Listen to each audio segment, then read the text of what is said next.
Hello and welcome to what is I hear myself. Oh, okay, there we go. Ignore the weeb background. I'm not a weeb. We just have it in the file. Don't even worry about it. All right, you know what? Actually, fine. We'll have this background. This is better for you people, right? Hold on, we're almost set up. I just gotta link one or two more things. Enter. Don't send. Send. Okay, that's there. Sweet. Click. Mute. Sweet. Upload one more thing on my phone. Upload. Control one more thing on my phone. It allows me to see chat a lot easier, get more updates, and then we'll start on the program. Give me just half a second here. And I charge my phone at the same time too, so that's nice. The days I miss streaming, I actually don't charge my phone. And let me tell you, I feel kind of stupid. Okay, and that goes there. Okay, sweet. Let's get started. Let's do this. Today's gonna be a productive day. I can feel it. First things first, we need to fix the desktop because this is still Evo that we have on the screen. There we go. Shrink it. Whoop. I think it looks better with the black bar on top, maybe? I actually don't know. But in any case, Visual Studio, Wafture, and then we're gonna bring up the notes. Thank you. There. This will be zoomed in, and then we're gonna move this to the left. And then this goes to the left. Oh my God. Please. This goes to the left. This will be to the... God damn it. No. There we go. Move this window. Match it up here. Okay, I want this window. Now move it all over here. Right there. Gary, you need to shrink. Also, why aren't you moving, Gary? Gary, come on now. Get on track. Get on board with the program. There we go. Okay. About to say that was a little weird. That was a little off. How long does Gary just sit there before somebody says, hey, by the way? There we go. There. Okay. Oh, full setup. It's so, it feels so good sometimes just to get the full setup just down and ready, and we can program. Okay, so we did last time. We focused on input. So now this is all out of the main loop, and we just grab whatever the controllable is. No, that's controllables. Oh. No, that is what we're doing. Oh, sweet. Okay, so what we do is every frame, we call a function which is just move all controllables. And in that function, we grab the get keyboard state and we kind of make that, which is currently a uint8. So it shouldn't be that taxing. It's a 1 byte. It's a 1 byte object. It's not going to be that bad to create it every frame. I am assuming that I do want the game to run at VSync by default. I don't know why you wouldn't do that. So we are assuming the logic will change, and we're going to balance it around, like, we're probably going to have like some set global frame rate thing we can temporarily use, these const values, and then replace all of the const values with, you know, VSync with like a backup of like 60 FPS or something. It's a 2D game. I am expecting 0 performance issues. So it's not exactly the most taxing. We're not doing like 4D matrix math, you know, it's not chunking. The only thread stuff we have right now is sleeping the thread of the main thread if we need to wait for the next frame. So that's the only thing specific. We are going to change this around. This already needs changing. I think we're just going to use like maybe like a high resolution clock and just count it down that way. I don't know if I want to grab the system clock every frame to compare. It just seems like it's taxing for no reason, but we don't need to worry about optimizations yet. So plus, minus, give, take, I don't know. I need a logo for Wafture. We need to put a logo like right here or something. I don't know what Wafture would look like, but we probably need a game first. All right, current game. This is the current game. Ooh, look how slow our movement is because it's frame-based, because we matched our movement with every frame instead of having its own thing. Let's quickly test memory usage here. We call this Wafture. Memory usage is 14 megabytes. That sounds about right. If that seems like a lot for just moving a square on the screen, I'm gonna keep up memory usage while I move around in the game. I don't know why I just clicked that. I am so sorry. It's right there. Okay, memory usage is still 16, so we're not creating or deleting memory. So 16 megabytes seems like a lot for what we currently have on the screen, and I would agree, only because we're using ECS, and ECS necessitates the repeated creation of pointers. So that's why we have 16 megabytes for the game as is. But that's the cost you pay, right? We are punishing the runtime performance by taking more RAM than what's needed for our purposes, which is fast iteration. Damn, halfway to Vampire Survivors already? Well, that's what we're gonna do today, is just movement. That's all I want, is just how can I make movement feel good? Right now, it's moving like a pixel a frame, which is pretty dang useless. So first thing we need to do, before we do anything, we need to decouple frame rate from movement speed. If you know Fallout 76, Fonzie, that's the issue they had, is they did what I'm doing now, which is tying movement, which is every frame do something to movement, which is what we have now. It's moving 1 pixel in the direction I asked for every frame.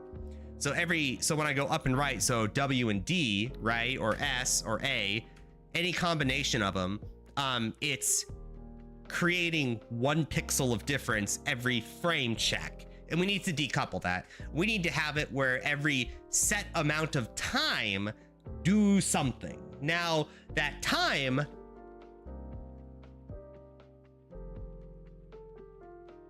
never mind. I was about to say that time of the physics engine to update all movement was going to be based on frame rate, but that's the exact opposite of what we want. We don't want it based on frame rate at all.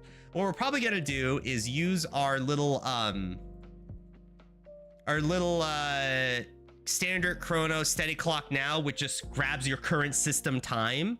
What we're probably going to do is have like, okay, get that compare time value or whatever it is we have, which is get time. Probably take that get time value, compare it a lot like some amount of milliseconds, could be 5 milliseconds, 10 milliseconds, whatever time we need that we want all like physics stuff to be done, like game logic, like enemies moving, bullets moving, collision.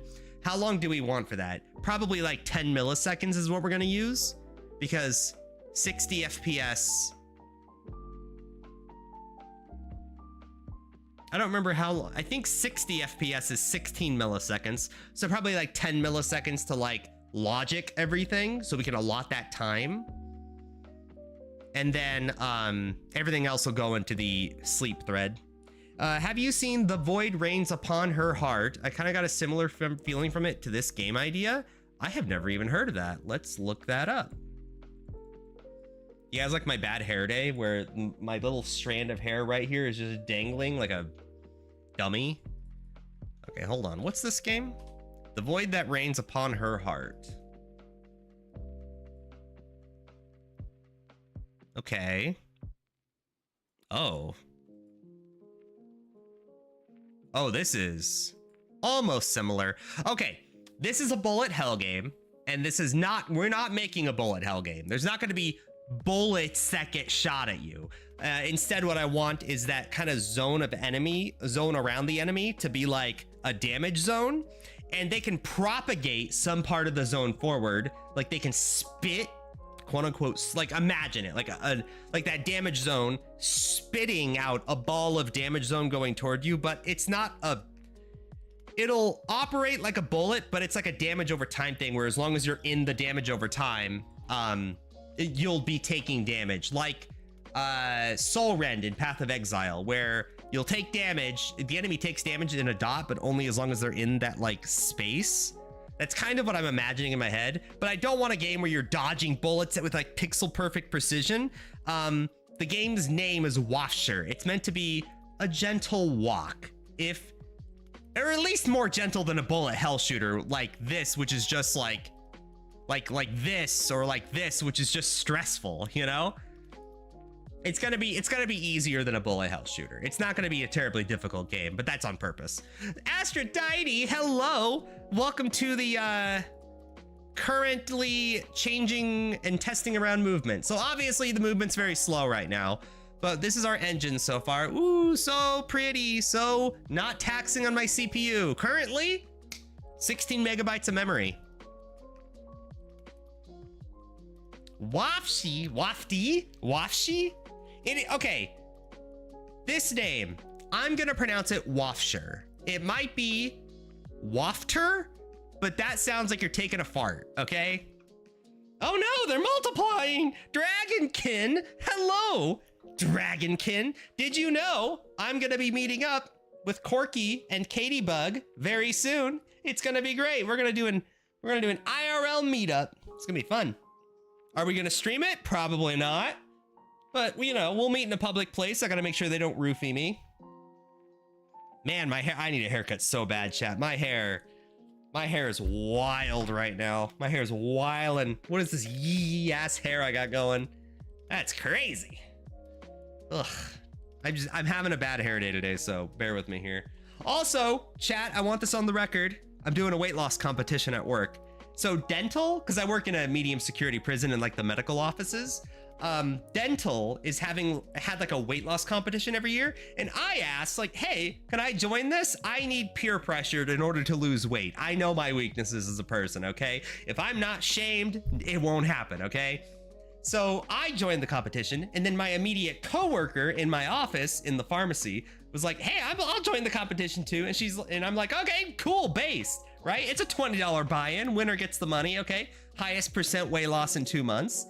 And then like more people joined, and now we have like a $300 pot to see who can lose the most percent body weight in like 2 months. Like, this is an honor system, just to be clear. I didn't have to weigh in. I was honest, okay? I was honest about my weight. Fucking, I gained a lot of weight over like the last like 6 months. I'm at like 218 right now. Not 220, okay? Bitches, 218, all right? So because of that, does Gary blocking the mic make me talk like I'm in Gary's ear? Like, Gary, lose your fucking weight. So I'm really heavy right now, which is why I want this weight loss competition. So I am on, chat, hear me out. This is my diet. Hold on, paint, flashbang. Oh, cool, that's not that bad. This is my diet, okay? Currently, 218 pounds, okay? My goal is to get down to 199 pounds by September 21st, okay? That's my goal. By September 21st, I wanna be below 200 pounds. Now, in order to do this, I have to cut calories, right? To sustain this weight, chat, to give you an idea of how fat I fucking am right now, in order to sustain this weight, you have to consume, well, about 2,350 calories a day, okay? So that is how much I currently eat to sustain 218 pounds. I told you I had weight problems before, chat. I was up to like 250 at one point in my life, and then I lost it, and then I regained it. So that's why we're doing the weight loss competition, okay? So that's how many calories you needed to sustain that, which is a lot of calories. Now, in order to cut down to this within this time period, I have to lose more or less 2 pounds a week, which is totally fine and within reason, okay? I need to eat 1,321 calories a day. Oops, daily. We'll say a day. I need to eat that many calories a day to lose 2 pounds a day. Now, this does assume no working out. This does assume no walking, completely sedentary lifestyle, which I don't have. You know, I am at work, okay? I have walking to do. It's easy walking, all right? I'm not gonna act like I'm lifting something heavy, but I am walking. I'm not living totally sedentary, but we won't count that, okay? To be fair, we won't.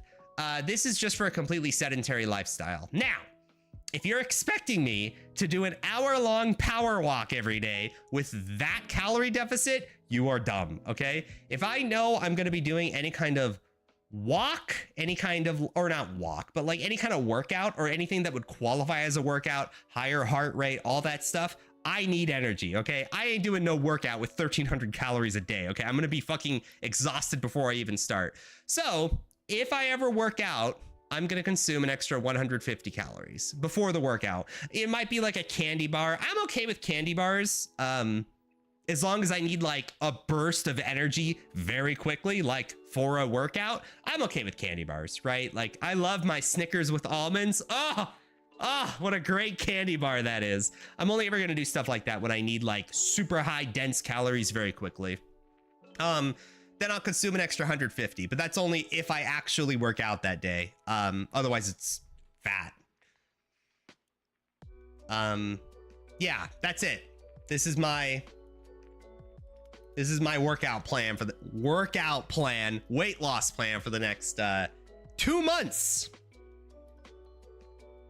I love ice cream, will not ever give it up. I'm okay on ice cream.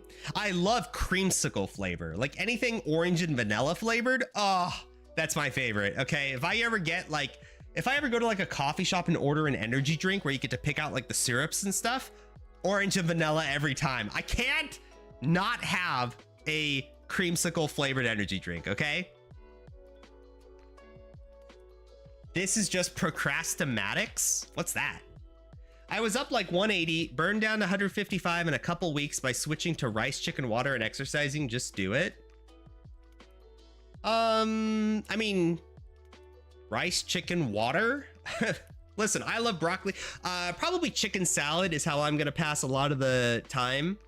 At work, they have a $2 lunch cart where it's like all you can eat for $2. I'm just gonna get a chicken salad there. That is, and fruit. They have fruit you can grab there too. So for $2 a day, I'm getting like everything I need healthy wise. It's when you write a bunch of plan numbers down to procrastinate actually doing the thing. It's on right now. Dude, I haven't eaten fucking jack shit today, but like 800 calories. I'm gonna eat after stream. I'm gonna be eating like 300 calories worth after stream, which is like a small sandwich, a very small sandwich. I'm gonna have a very small sandwich with turkey. I don't even love turkey. I like chicken. I'm a chicken guy, but we're gonna do lean meats.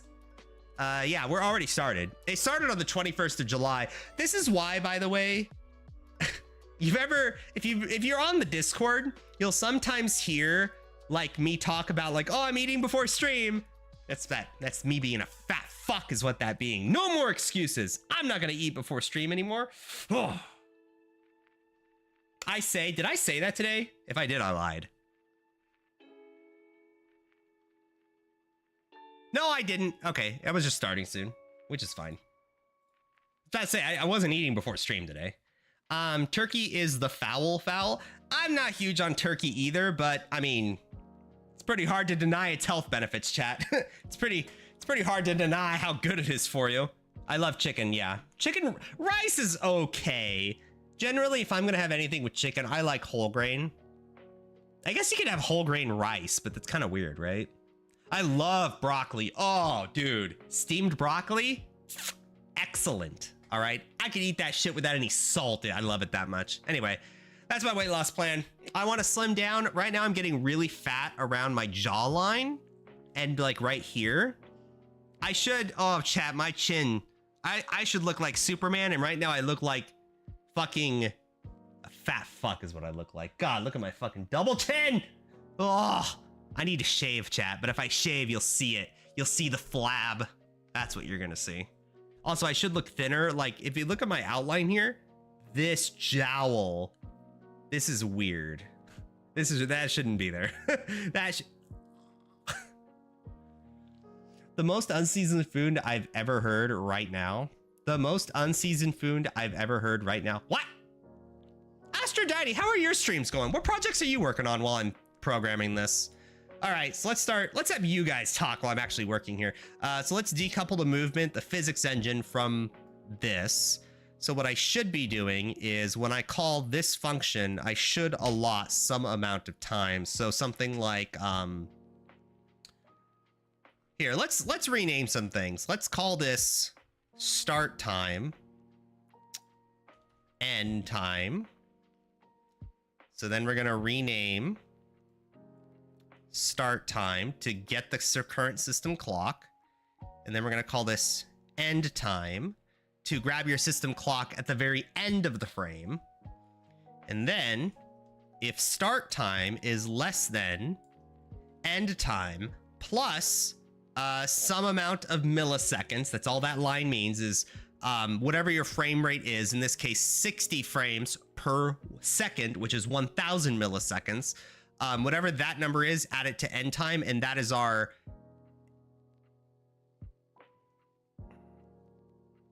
wait, this is wrong.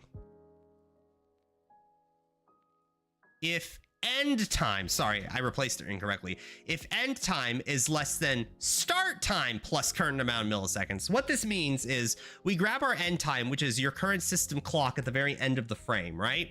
If your end time, that is the time it is right now, is less than the start of the frame plus our target frame rate, then sleep the thread for the amount of difference in time. That's all that is. It's so simple, right? Just don't do any work while we're waiting for the frame to end. That's all that means.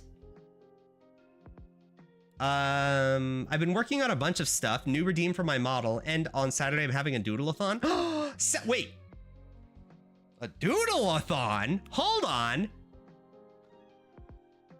What's this doodle-a-thon about? I might not have anything to do that day. 1 sub equals 1 doodle. Ooh, okay. If you want to link that to my Discord on stream time, I would appreciate it. Okay, this is sleep 4. That is get time, compare time. So start time, end time. That should make things a little bit more clear. Okay, this should still run. Beautiful. Okay, so why did we do that? Well, now we're going to implement our assigning 10 milliseconds to this move all controllables. So decoupled physics engine. We'll call that a physics engine right now.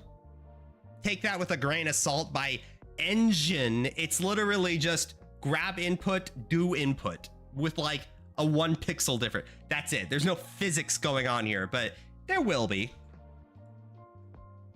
Until I finish everybody. Yeah. Oh, that's awesome. Aphrodite, I saw your viewership. You're a double-digit Andy now. Look at you, averaging like 10 viewers a fucking stream. You're gonna be bigger than me. Next or around the corner. You're gonna be the next big thing. Hope that means you got commissions lately. I'm so excited. Hell yeah. I hope you get lots of commissions soon. Okay, so what are we gonna do? We're gonna say if no, here's what we're gonna do.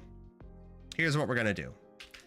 We're gonna have auto current time is equal to this. So what are we doing here? Well, we're gonna make a new variable, call it current time, right? That's all that means. With that new current time, what we're gonna say is current time is equal to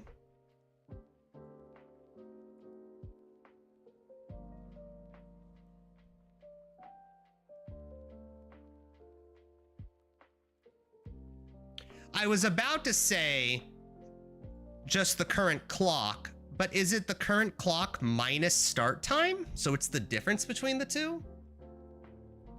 Not yet. No. It is just get time now. Okay. If current time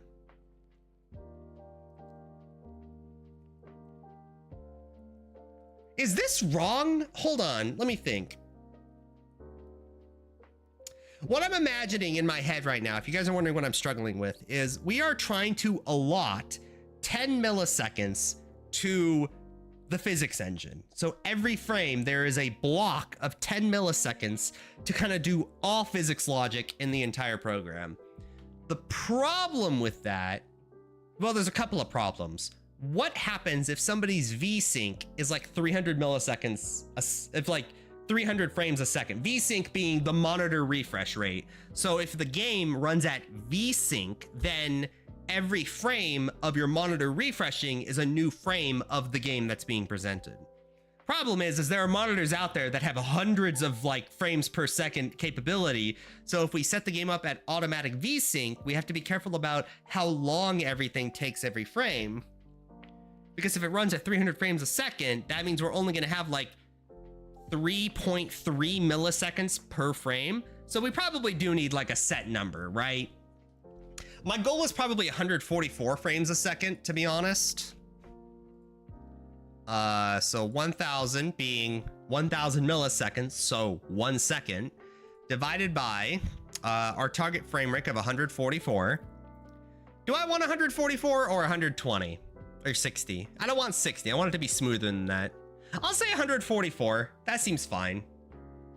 So 144 frames a second means we have 7 milliseconds a frame. 7 milliseconds, a little less than that, to do everything in the game. So let's keep our physics logic probably at what? 4 milliseconds?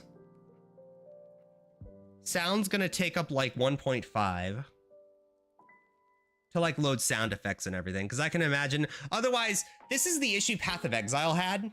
By the way, if you guys want to know a fun little story about video game engine logic here, Path of Exile had a problem where if you kill an enemy, you can set your character up in a way where it explodes and does damage to nearby enemies.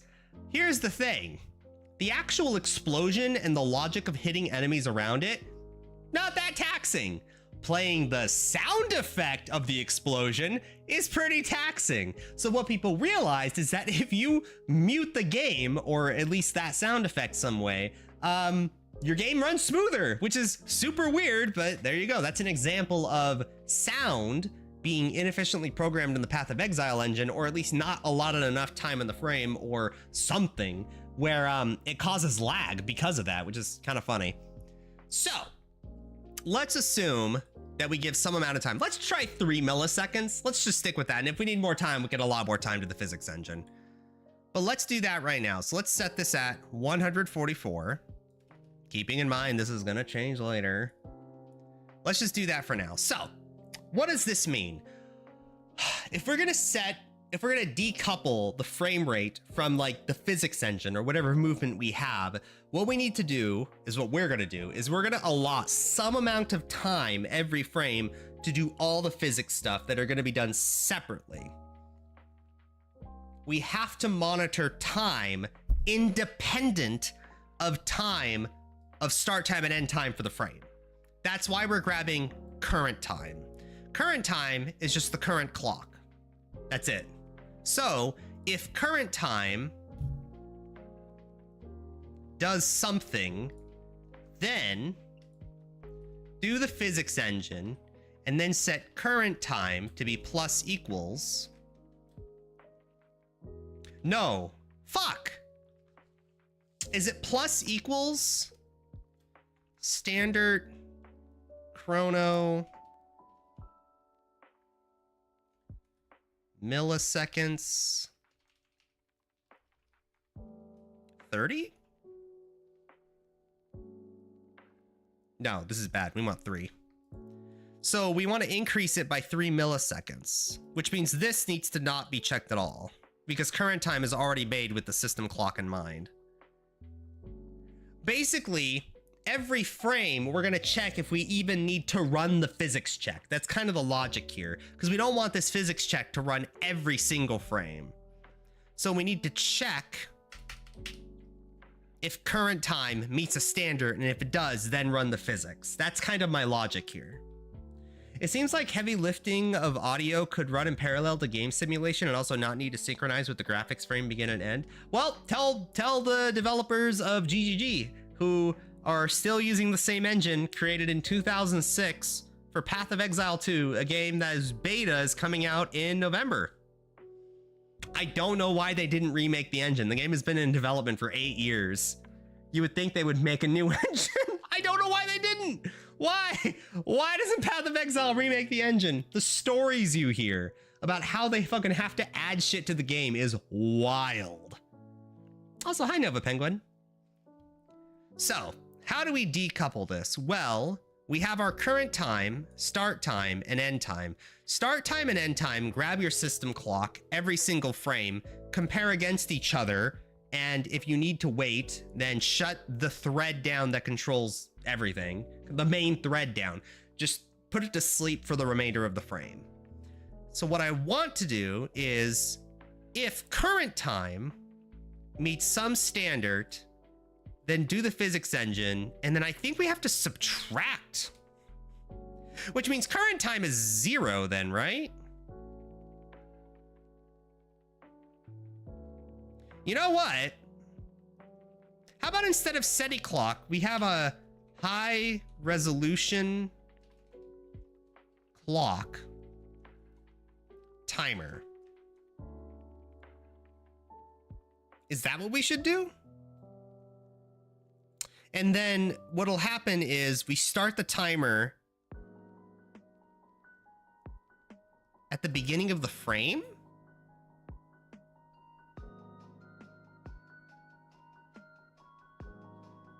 If the timer doesn't do anything. No, because the timer starts every frame then. Maybe we could have like an if statement, like if the timer hasn't started, then do this. Alternatively, we could just have like it start outside of the... we could just have it start right away and just in the game, just update it every time. And then in the end, just set it to 0. Or we could just subtract it. High resolution clock and steady clock are the same thing on most implementations. Oh, so how do I set a timer? Is it like that? It's hard to say because IntelliSense is having issues. Also, hi, what the fuck, Blub? Making a new engine equals building the game from scratch, no? Yes. It's building the game from scratch, but we have knowledge of building other engines, so we're doing, we're decoupling the physics engine, but by doing that, when we do movement stuff, it's not updated every frame, so regardless of the frame rate, the whole point of this, I guess if you don't know, if you're not a programmer, the whole point of us decoupling the physics engine from the frame rate is because whether you're running the game at 30 frames a second or 60 frames a second or 300 frames a second, the logic of the game is super consistent. So that's what we're doing right now. Period, a standard ratio type representing the tick period of clock in seconds. Duration is steady, returns a time point. System clock, the shortest tick resolution available. I guess steady clock does mean what does do what I want it to. I do want to start a timer. Is there not a timer function? Clock time, weekday, Control F, timer. There is no timer. Can you not start a timer?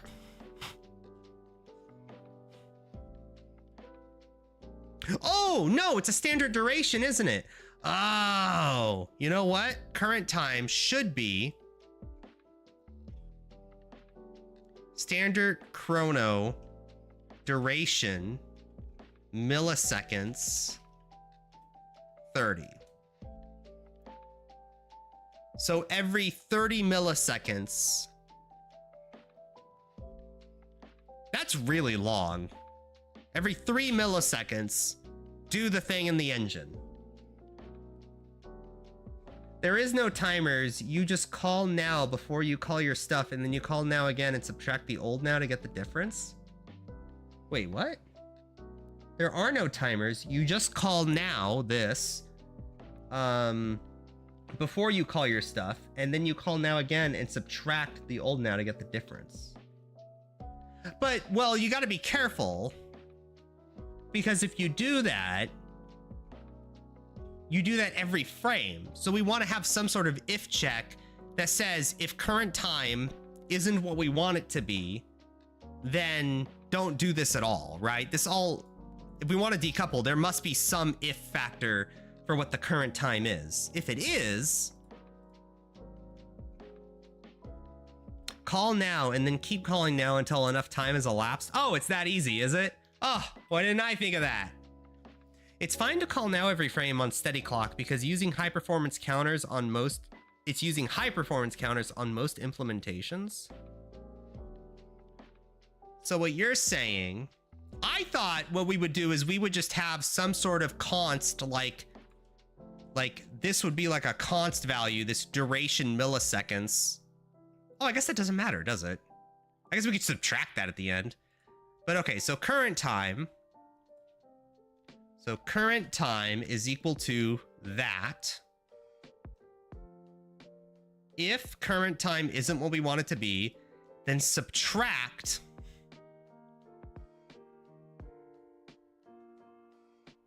itself from however long this takes. What did you say? You said it's so much better. You just call now before you call your stuff. And then you call now again and subtract the old to get a difference. Oh. So this is equal to steady clock now minus. Oh, no, that's it. I'm overthinking it. Chat, why do I overthink it? So it's just current time minus equals this. Minus equals being it minus its, like, current time. This is the same as this. That's all that means. So current time is now equal to current time minus that. That's all minus equals means, because I know I have new people here. So the current time minus equals the current clock. Now, how do I check it? So maybe if current time is greater than or equal to standard chrono. No.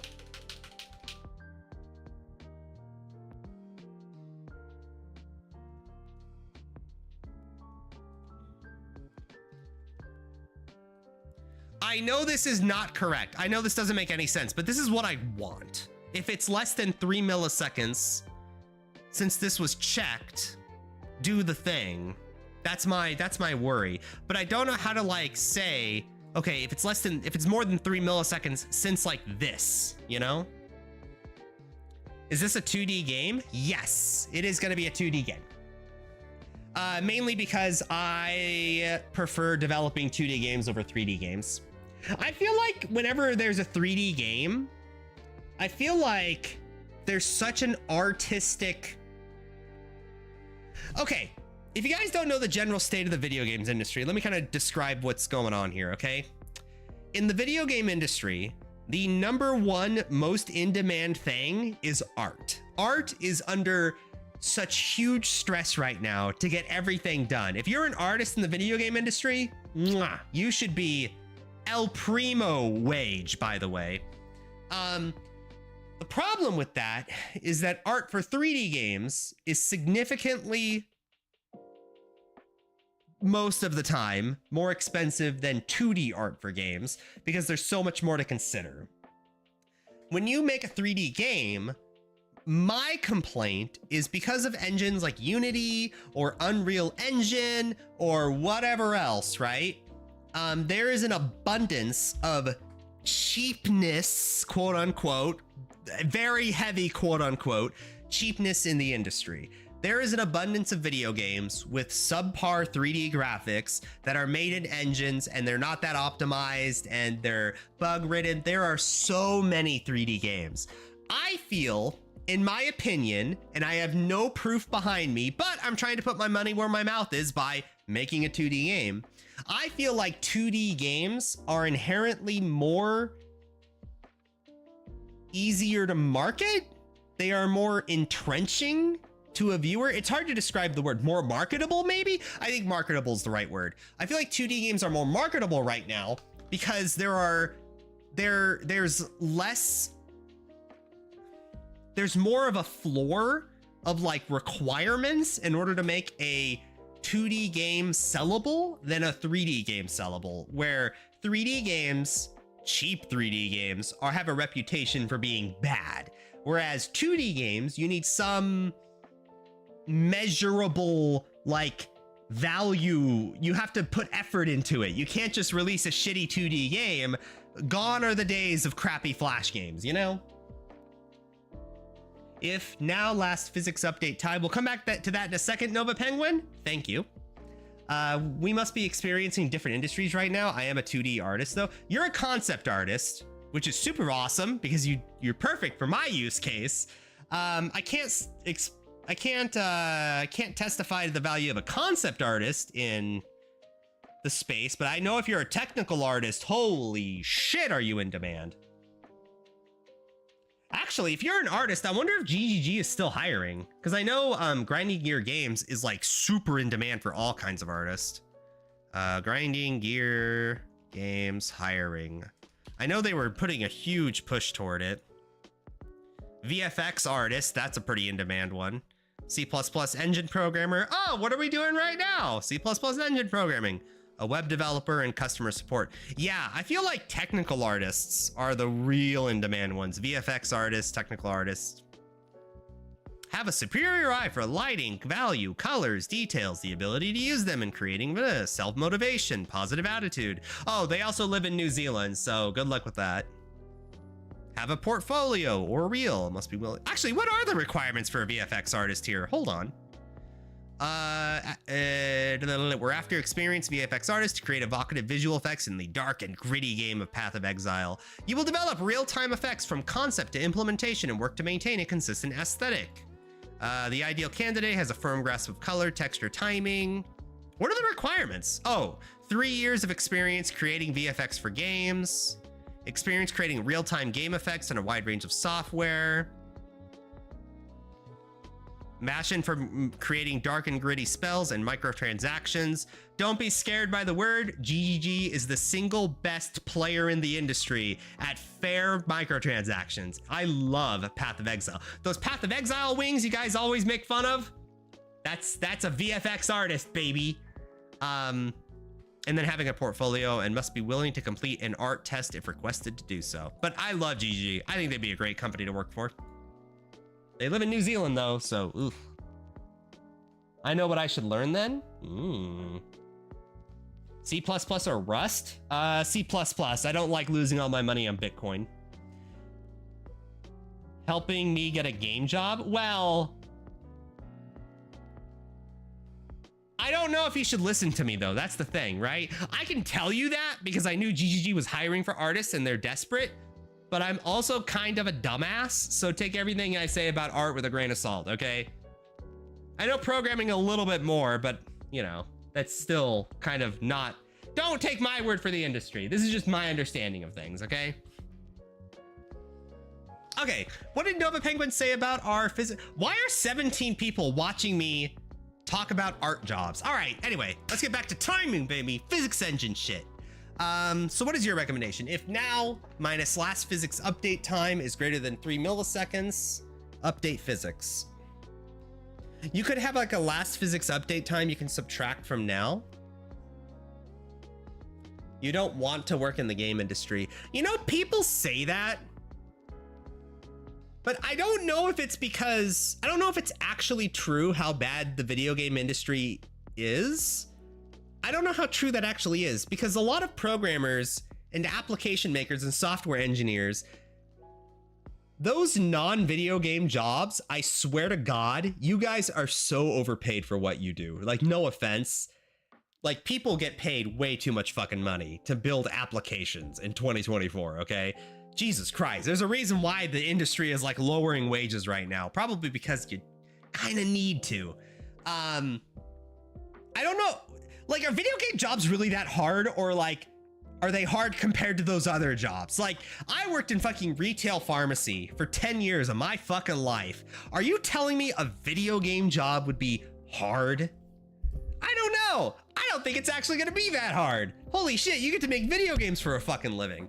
Oh, you got a little crunch time. Unstable employment. Yeah, fair.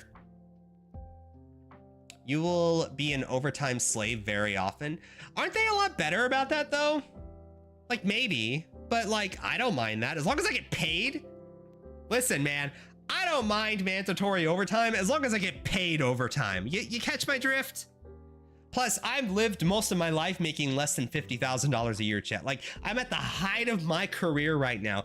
Government job. I'm gonna be at 4 days a week very soon. We haven't even talked about that. I'm gonna change my schedule to 4 days a week. That's gonna happen soon. Dream job. Benefits are like $9 a month.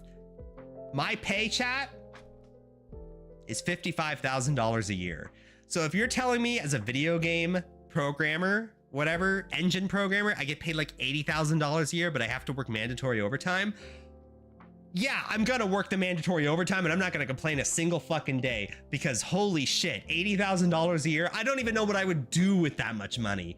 I couldn't even fucking imagine having that much money. Holy shit. I feel like I'm living like a king at $55,000 a year, okay? You throw in another $25,000? What the fuck? That's like a car every year. Jesus Christ, that's so much fucking money. I drive a Mitsubishi Mirage for $18,000, brand new, by the way. Bought that thing in cash, all right? You're telling me I can make that much more a year after taxes? What the fuck? This boy does not live in a metropolitan area? True. I live in a rural area. I live in a town of 15,000 people, all right? Downside? My rent is $1,050 a month and it's rising. They are fucking raising that shit as fast as they can because I'm looking at immediate comparisons in my apartment complex. I started renting this apartment at the height of the pandemic. So my rent started at $750 a month for a 2-bedroom, 1 bath, and it has a lot of space. Like this is the second bedroom. It has a ton of space, huge kitchen, right? Wonderful. Then my rent goes to $920 a month. And then it's like $1,050 a month. It's going up by, oh no, it wasn't like that. It was going up 10% a year, which is the maximum they can rent it because the apartments around me are renting for like $1,250 to $1,300. So I'm fully prepared next month, like $1,150. It's gonna go up very quick. And it hurts, man. I don't make that much fucking money, okay? Jesus Christ. My rent was $2,500 for 400 square feet. That's why I don't live in the city. All right, stop distracting me, chat. All right, here's what we're gonna do. Every frame, we grab our current time, which we're gonna ping our system for what the current time is on the system. We do that every single frame. Then we check if current time, this value, is greater than or equal to, whoops, current time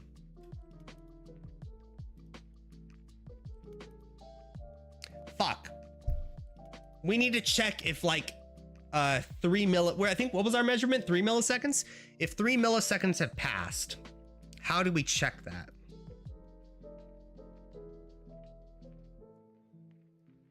We can't just say minus this if it's greater than 3 milliseconds. That's not how we should do it.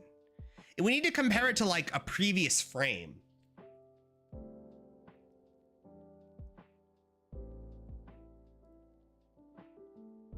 That's kind of difficult. We could compare, no, we can't compare it to start time or end time because that's the time we take to know how long we should sleep this thread for of the main thread at the end of the frame, so we don't have to like, you know, so we don't have unlimited frame rate. It's how we control our frame rate. Our physics engine is going to be completely independent from frame rate, so we can't compare it to start time or end time. What was the recommendation you guys made? If you're salaried, you don't get paid overtime? Not true. I'm salaried right now for the government and I get overtime pay. But I work for the government, so, you know. If now, so if current time minus last physics update time is greater than equal or physics. Oh, so you're saying make a new variable. Auto physics check is equal to chrono. These can be 0, but we're just making them chrono at game start for now, just to So the auto keyword knows what it is. Physics check. So you're saying physics check is just going to be checked once, and it's going to be equal to now. Now this now check is only within this function, this if statement. It's only within this scope. So it only ever gets called when you call the physics check. So what you're saying is if current time minus physics check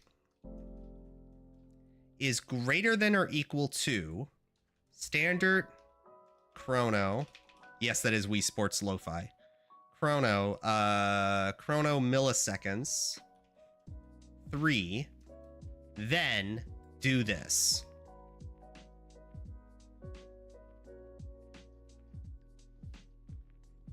Does that work?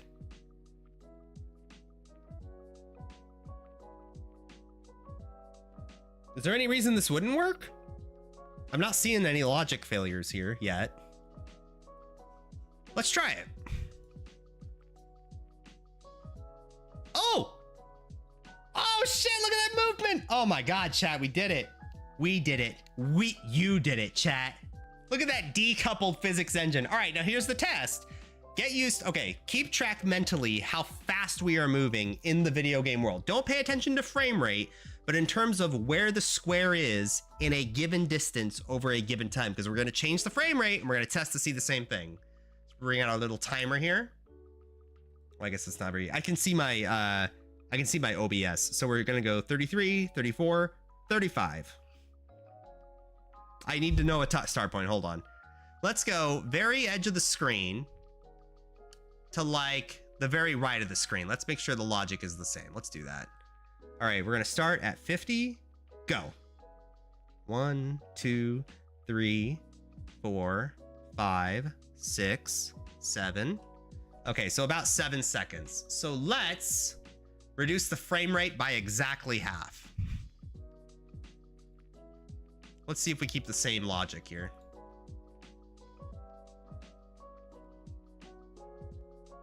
Okay.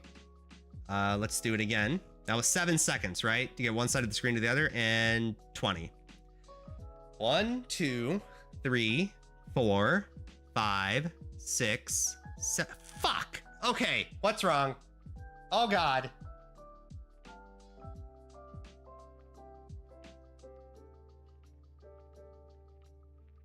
Was it really 7 seconds before? Because 7 seconds only got me to...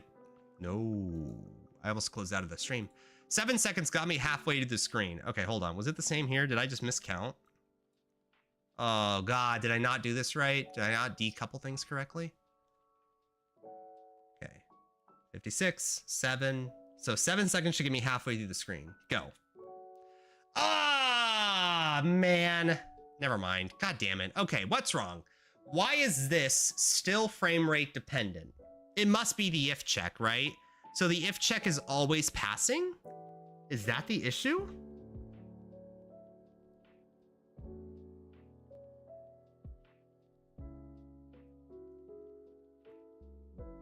So the if check is always holding true, so the nanny check goes off, or the nanny change goes off.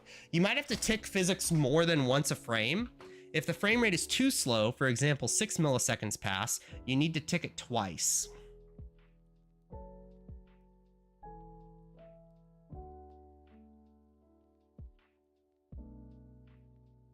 Well, that doesn't matter. No. Even if the frame rate is too slow, like 20 milliseconds, this still passes, right? Because the game logic will only check, oh, once a frame. Oh, that does cause issues, doesn't it? Oh, you're right. That will cause issues. You know why?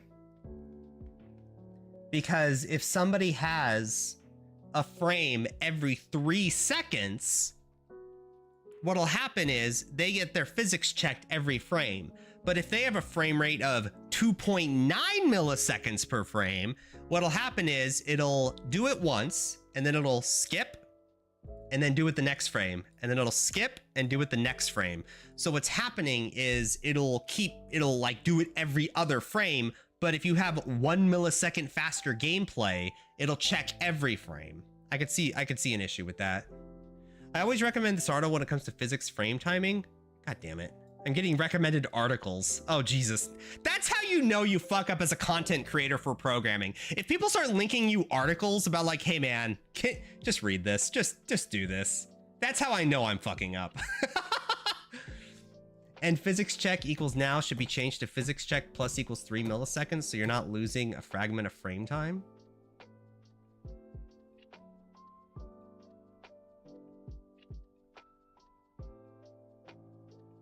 Oh, you're right.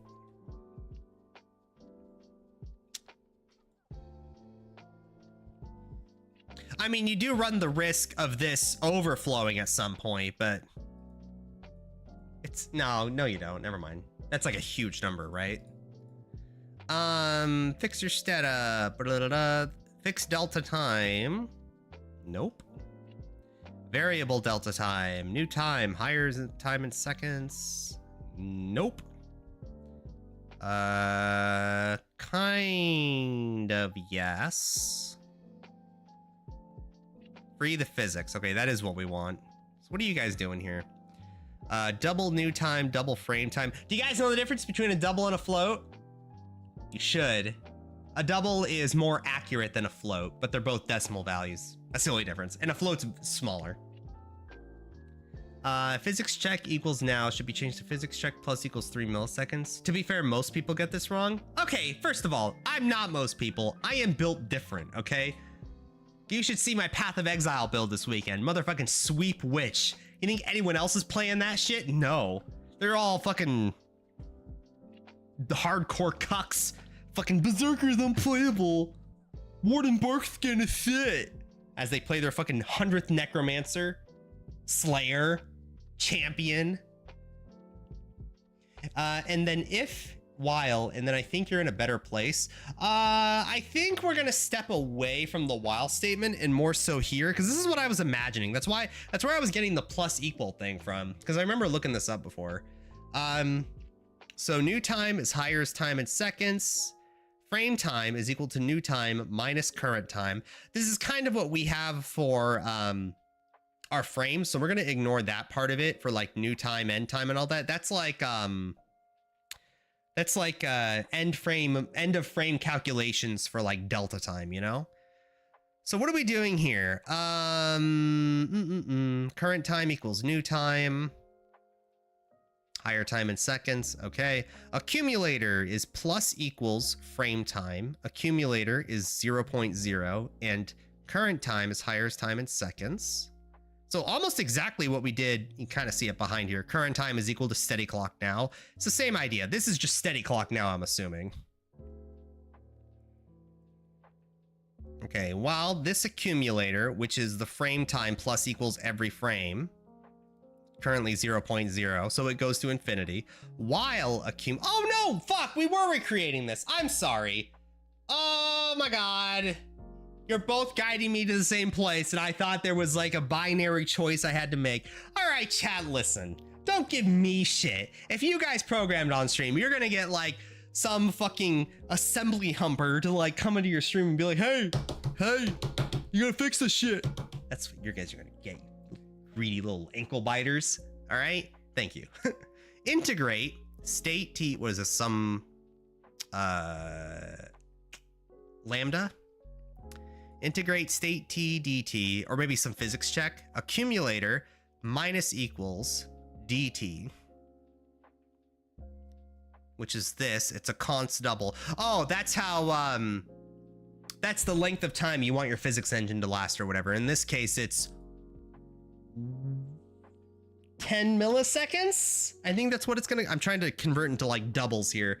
I think this means 10 milliseconds. And then t plus equal, what a terrible name for variables. T is 0.0 plus equals that value, render the state. Okay, so I kind of get what he's doing. I hate these names.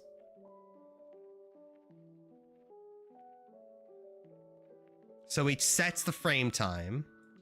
Okay, let's just read this top to bottom. Double T, double DT, delta time. So double time, double delta time.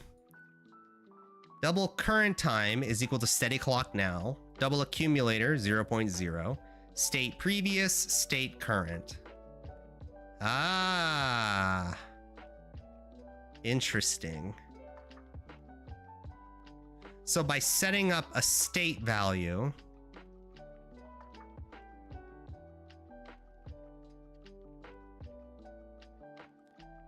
oh my god, he's rounding off based on the current frame rate? Oh, that's cute. So what he's doing is, like, if he was doing the problem I was just describing, where if somebody's frame rate was just slightly below the refresh rate of the physics engine, you end up with stuttering, where like movement goes every other frame instead of like every frame or close to it.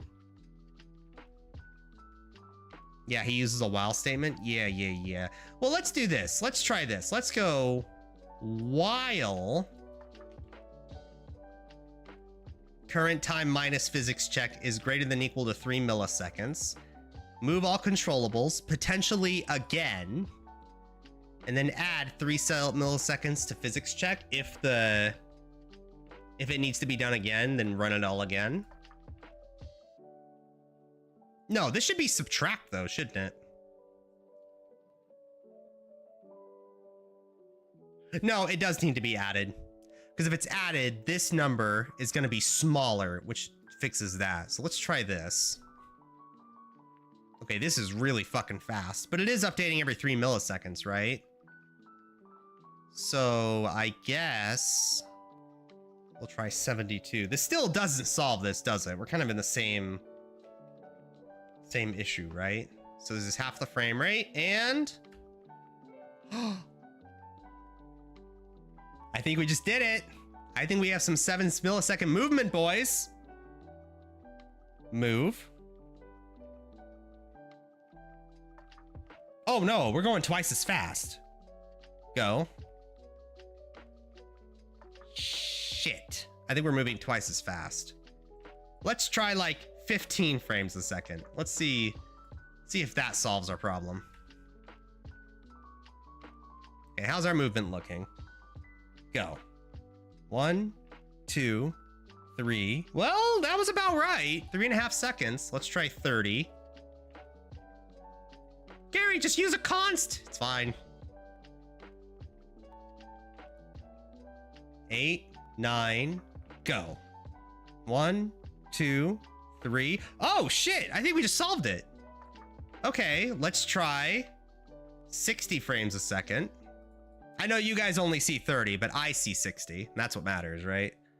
Go. 1, 2, 3. Wow, that worked out. Sweet. So you guys see the game at 30 FPS. I know that. So this looks choppy to you anyway.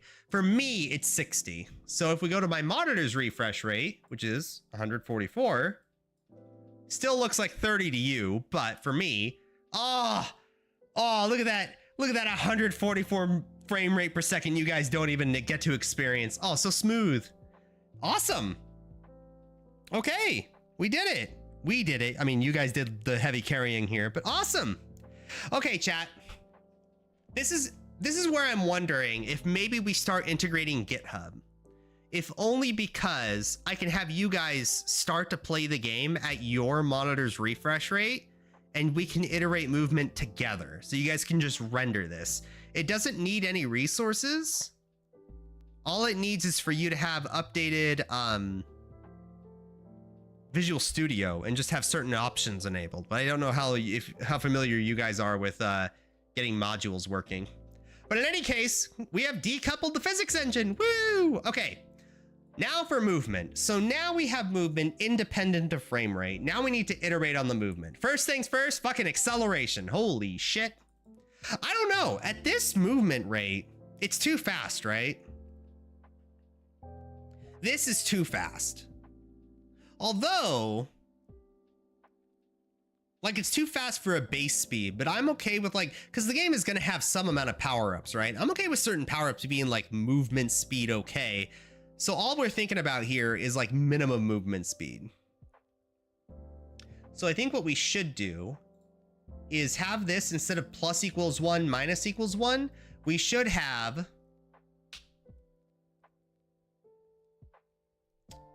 and should hold on. Actually, real quickly before we do this, we need to also check if it even has entity manager dot has component. We need to check if it has like a bounding box to actually change the position of. Actually, it shouldn't even be changing the bounding box. It should just change the position value. So if it has the data point of point, ooh, actually no, that's not a good name. Hold on, it's has point. It's position. If it has a position value, then we should change the position value, and then the bounding rec should get updated separately. So we should say positions.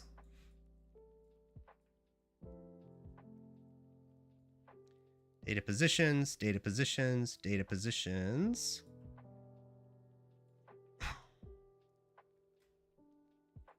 This also needs changed. And data position. And eman dot has component entity data speed velocity. So what we're checking here is as we iterate through the list of entities in the entity vector, basically anything that's alive and a system needs to do something with, if that given entity has the controllable value and it has a position value and it has a velocity value, then move it, right? If it has a position and a velocity, but it's not controllable, we're gonna move it, but it's gonna be input given. This is, sorry, if it doesn't have the controllable value, it's not gonna be input given. This is like if statements of like, if this key is given, then move the thing. The position and velocity thing is gonna have separate movement for different entities that are not controllable. It will go in this system though of move all controllables. Big brain streamer clap. Yes. I indeed second this statement. Righteous fire master. Righteous fire? What the fuck? In 2024? You fire trap throwing fucking weebs. All right, Jesus, there's other builds out there. You guys want comfy? Oh my God, I'm playing fucking sweep. Okay, talk about comfy. I get to play a two-handed witch, motherfucker. What's more comfy than watching a small woman carry a big ass two-handed sword, dragging it behind her like fucking Tryndamere in League of Legends? Oh my God, best MTX. It's comfy for my eyes. Okay, chat. I stole that joke. Stole that joke from fucking Linus Tech Tips. I used to play Discharge, but that build got destroyed by DGG. Doriani's Fist got buffed, didn't it? This league? I think Doriani's Fist got like a huge buff because it's melee. Let me check the patch notes real quick.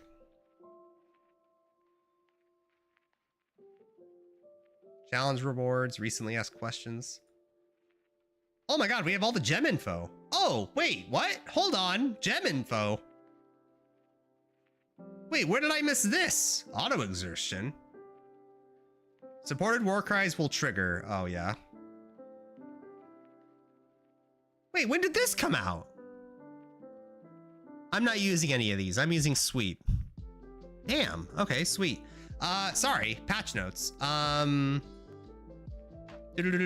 Items, new and changed gems, 50-point sale. Teasers. Can I get a patch note, please?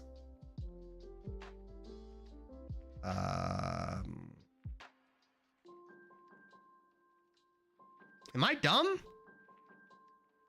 Where are my patch notes? Am I dumb?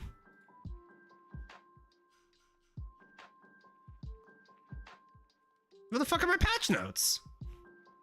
Back in my day, this is what people went to the website for, okay?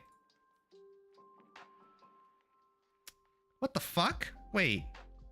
GGG live announcements. Oh, there we go. There's the patch notes. Jesus. Okay, hold on. Doriani Doriani's Touch, granted by Doriani's Fist unique gloves, now has a mana cost of 14, previously 8, now has 1000% effectiveness of added damage. Hold on, discharge builds, fuck that. Play Doriani's Fist where you do 1000% effectiveness of added damage, previously 600%. That's a, Jesus. That's more than a 50%, that's like 60% more damage. You don't get totems, but did you use totems with Doriani's Fist before? I don't know, man. Doriani's Fist kind of based. That's like Ignite 101. There's no Ignite nerf on that. I think ailments do full damage on Doriani's Touch, right? Doriani's Touch, 100% physical to converted to lightning, 40% chance to shock, 30% less attack speed, cannot be evaded. Yeah, full ailment damage too. Just saying. Oh man, Elementalist Doriani's Fist. That's kind of chunky. I'd rather play that over Discharge personally. Oh my god, and it's a slam. All effects of slam skills, Warcry that shit. I'm just saying, I kind of want to play the build. I kind of want to play it. I wouldn't do it as a league starter, obviously, because you have to buy the fucking item. But holy shit, Warcries, Doriani's Touch, fucking super ignite. Oh, I guess Warcries don't really scale ignites that well, but still, there were slam buffs. Just saying. Damage effectiveness applies at 1000% of listed value. Holy shit. All right, stop distracting me, chat. All right, so if the component is controllable, if it has a position value, if it has a velocity components, then do something. In this case, if the keyboard state is get key W, so if you're actively pressing down W, then do this. If you're pressing W and A, then do both. If you're mashing your fist on your keyboard over and over again, like the average Righteous Fire player, then do all the things. All of these things can happen in one frame or in one logic step of the physics engine, because this is frame independent, right? So you can have all the buttons pressed down at once and all of the logic goes off so you don't move. So for example, what? Render Rect is not a member of C position. Oh, I haven't updated things yet. Hold on, sorry.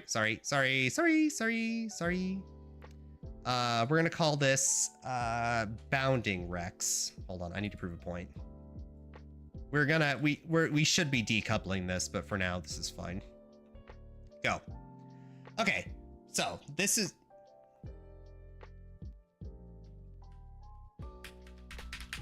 Why am I not moving?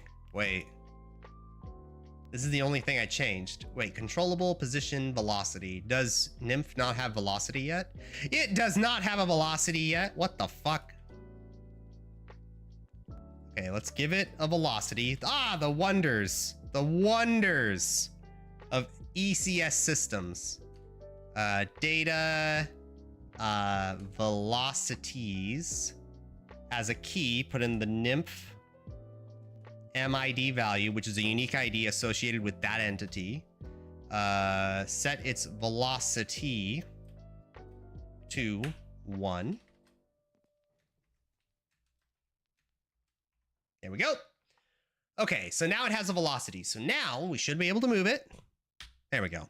Okay, do you see how it's moving right now when I press these keys in order? Now, what happens if I press A and D, so left and right at the same time? Nothing. If I press W, S, W and S, nothing. It's the same thing. I'm now holding all 4 down. I'm holding the top 3 down. I'm holding the left 3 down.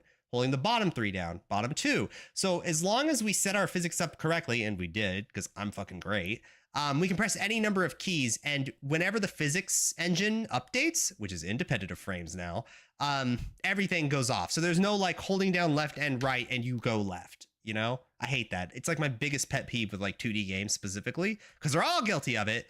But in this case, if you press all the buttons, everything happens, which I think is pretty important. You don't want to like move or throw a grenade or shoot and not reload. But we'll talk about systems we don't want working together later. But in any case, now we need to fix this. So we need to change this from bounding Rex to position values. Why are we doing this? Because we want the bounding rec check to update based on where positions are. And right now we're just updating the render rectangle separately. So what's happening is you don't see it because we haven't graphically implemented it, but the render rectangle was moving around the screen that we were moving, but the actual position of that entity that we have never updated stays in the same place. So what we're going to do instead is every time we give input or change it, we're going to change that point in space instead, and then have a separate system, which is like, does it have a position value? Okay, update the render rec based on the position value, boop, boop, boop, boop, boop, and then move it like that, you know? That'll be its own separate system. But for now, we have position value updates. Now,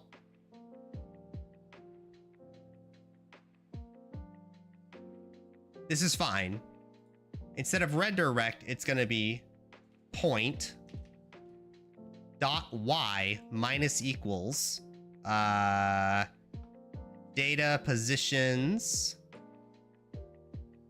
dot.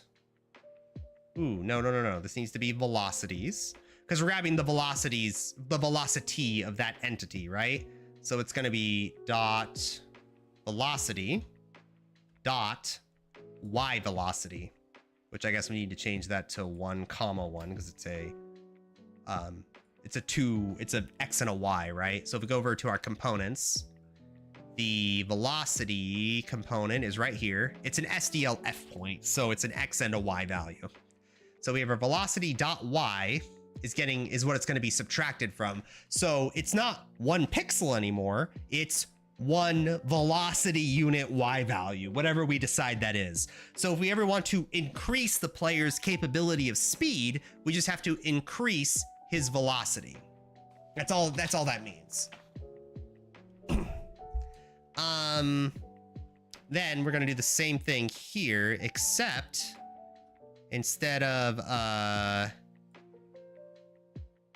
me just be careful here. We're going A, which is moving it left. We'll go down first. We're going to be plus equals velocity. The XY coordinate does not start in the bottom left down here. It actually starts on the top left up here. So X is 0, goes up. Y is 0, goes up. So as you go further down the screen, you add to Y. So that's why we are adding the Y value here and subtracting the Y value when we go up in space. Now here, for the A value, we do want to subtract X from X. So we subtract the velocity X from the point of X. And it's going to be the same thing for D. As we move right, it's going to add the X value as you go right. And there you go. Now we have not movement, but we have our point being updated. So now, okay, the physics engine, I believe, will control where everything moves for every entity, right? So this system, move all controllables, is going to go under our physics engine, quote unquote, right? So that's something we have to keep in mind. If that's the case, then what we need to do is have a whole separate for check. So we're gonna iterate through that thing again through this entity vector, but instead this time we're iterating through evec being the entity manager's list of entities. That's all evec is. So now we need to iterate through this, and we're gonna update if there was movement. Update the, let me think. Is this correct? Yes, what we're doing is correct. I was about to say, well, hold on. If we're moving the position here based on the velocity, why don't we just have the next line be update rendering rect based on position? That's not what we should do.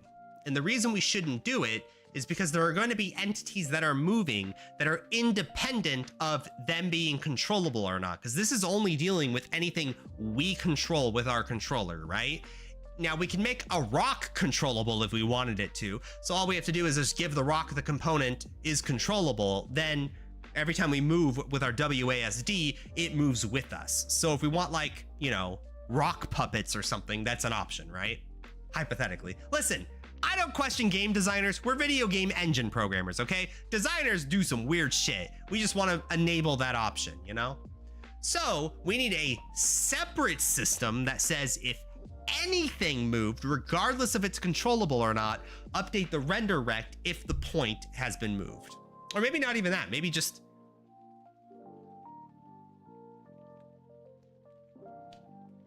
I was about to say just update every rendering rect based on the point if it has both.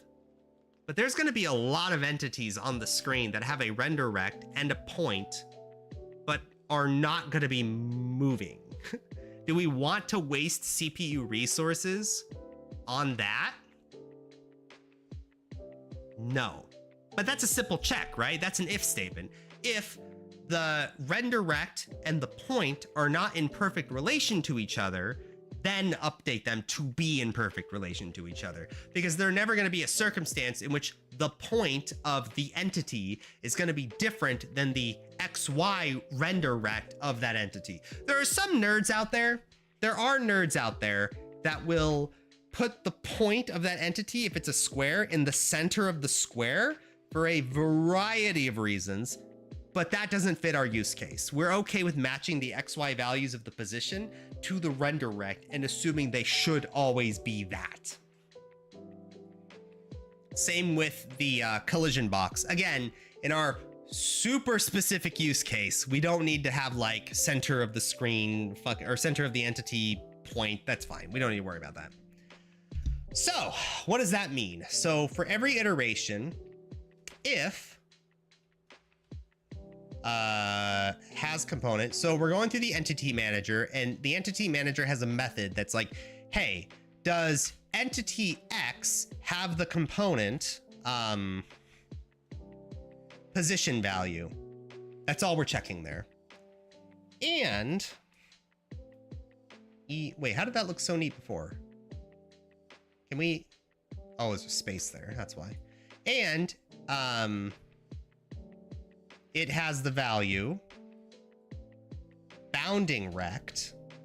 Is there anything else we want to check? I guess we could hypothetically have a component of has moved, but that seems unnecessary. We could do the check right now. God, I put the point in the center and it caused me so much pain later on. No, well, if you're building like a platformer, I would absolutely put the point in the center. If you're building something like a bullet hell shooter, I would put it in the center. There's a lot of things you would do to put it in the center. So for example, if I wanted a system with like heat-seeking missiles, right? It's significantly easier for the heat-seeking missile to be rotatable around a center point in the object. I would put the point in the center. Now, again, our use case means we are not going to have, we can have heat-seeking things, but that has nothing to do with like the rotation value. We're not going to have rotatable values in our game. We're going to have pictures that will stay the same and never rotate. There's no intention for it to rotate. It is very much a set object in terms of like where it is in, you know, rotational space. It's going to have one and it's going to be a square, and that's planned from the beginning. So that's why we don't need a center point. There's no reason to add that much pain, you know? But I do agree, what the fuck, Blub. It can be a pain, but sometimes you just have to do it. So a position value, and it has a bounding rect value. Looking through my list of components, is there anything else we need to worry about here? Is shooting, is moving. Ooh, does that matter?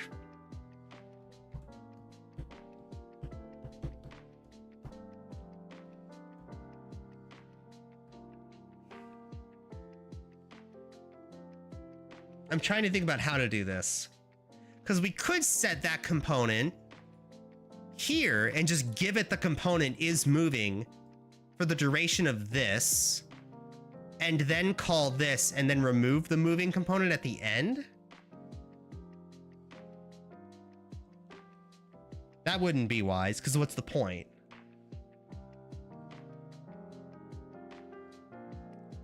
Velocity implies it is moving. Oh, fuck Fuck, you're right. God, I hate it when chat's right. Like, you guys, it's not like I can even like say, oh, there's a better way of doing this. Like, you're actively correct in a way that's like, what the fuck?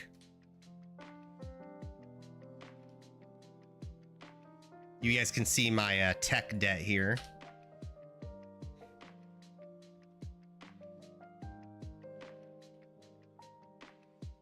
Okay, sweet. Okay, save it. Okay, so if it has a bounding rect and it has a position and it has a velocity?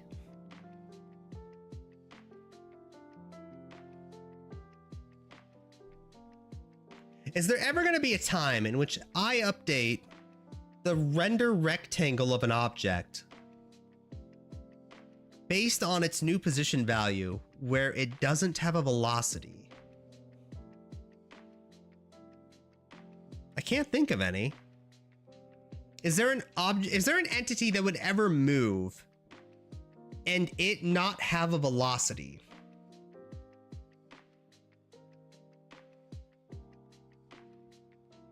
I can't think of any. Like, even like gravity would give an object a negative velocity, right?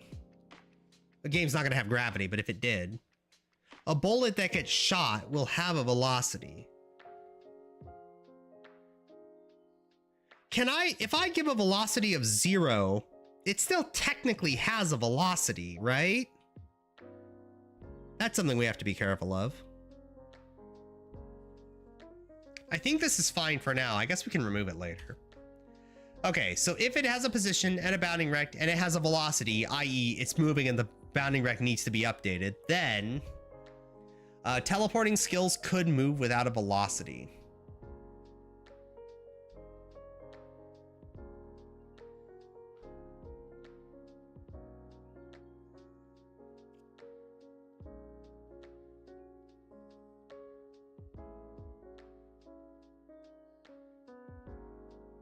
Okay, you're right. Fuck, you're right. God damn it.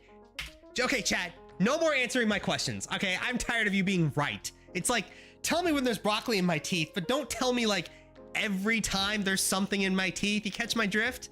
All right? Fucking demoralizing. Jesus Christ, I got fucking Twitch chat telling me how to program. All right, next. So if it has a position and a bounding rect, if E dot, no.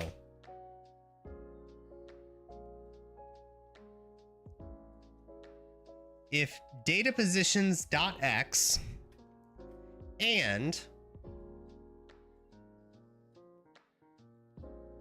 I guess I just copy paste this because it needs bounding rect names, right? And bounding recs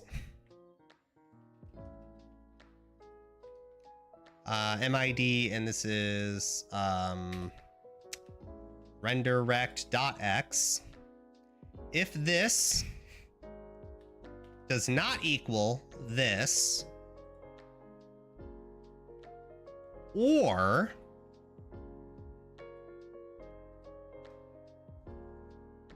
the exact same thing, but Y values.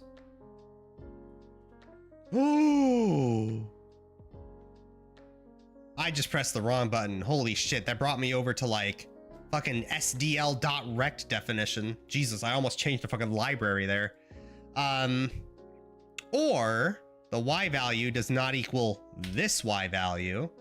Then we're gonna update bounding recs.x is equal to position point and you know what I need? I need a using data. Are we to that point where we're using namespace data? We're using a lot of datas here. Using data would be fine, right? Right? We have a lot of datas and it's kind of making it hard to read. Let's do it. Fuck it. Using... No, we should do that in the function, huh? Using namespace data. So get out of this, get out of this, get out of this. Oh my God, chat, look how much more readable everything is. Oh my God, it's so readable. Oh. Wow, that is actually so much readable. Holy shit. If it has data position, if it has a bounding rect, then update the positions map and the bounding rect map. Compare the positions map to the bounding rect map. Compare the data to this data. Oh, so much more readable. Holy shit. Clean code. Oh yeah, baby. Only one return statement, motherfucking goddamn. For teleports, you can use an insanely high velocity or just zero velocity. Preox. Also, hi Preox. It's been a while. How you doing, man? I get it. We're not gonna do that, but I get it. Oh, whoa, lag. But I get it. Okay, so update the X values and then update the Y values. And then end it. Okay, and that's the end of this if statement. Okay. Is this all makes sense? I think it does. I think this all makes sense. Okay. Let's try it. Theoretically, that's all I need to do because we set the velocity to just 1, 1, right? Hold on. Velocity is equal to 1 by 1. Okay, go. Please move. Please move. Please move. Oh, shit. Oh, ECS is fucking based. Oh my God. This is... ECS makes programming so fucking easy. Holy shit. Or at least iteration. That was a joke. Like object-oriented programming, throw that shit out the window. ECS, oh my God, this is based. Okay, cool. So now if I change the velocity to 2, 1, so my X value is significantly more faster than my Y value. Oh, it's that fucking easy, chat. This is the next Path of Exile. I wish they made Path of Exile like this. God knows they didn't. So now we can have our X value be significantly faster than our Y value and it not be issue. Oh, shit. Oh, chat. What a great day. So the question is, now I'm imagining a game where our move speed will eventually increase, okay? What should our base movement speed feel like? That's the question. We're not gonna jump, it'll move around in space like this. In fact, this might even be the size of our player character. What's like a good paced movement speed? The Y value speed is too low. The X value speed is too fast though. Or maybe it's not. Maybe that Y value speed, maybe this is like a just fine movement speed to start the game, you know? Actually, it might even be too fast. Hold on. Let's do like 0.5, 0.5. This is gonna be pretty slow, but just imagine this in your head as like the base movement speed where it only goes up.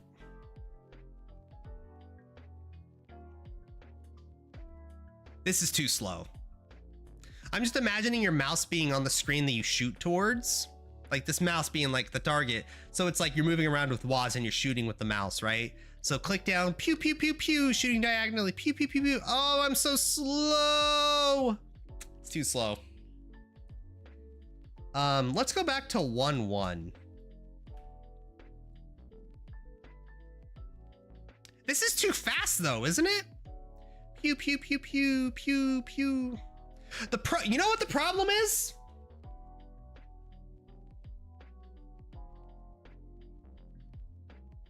The diagonal speed's too fast.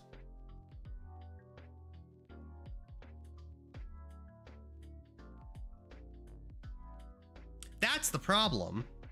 Our diagonal speed is going like 30% faster than our like cardinal direction speed. Because we're moving down and right, or up and right, at a rate of 1, 1. And that's too fast. I think we need to lower our diagonal speed, right?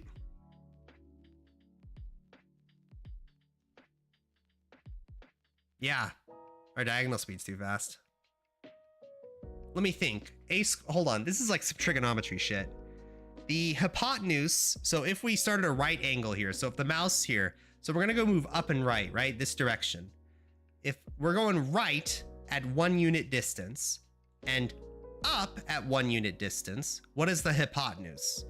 A squared plus B squared equals C squared. So 1 plus 1. So the square root of 2.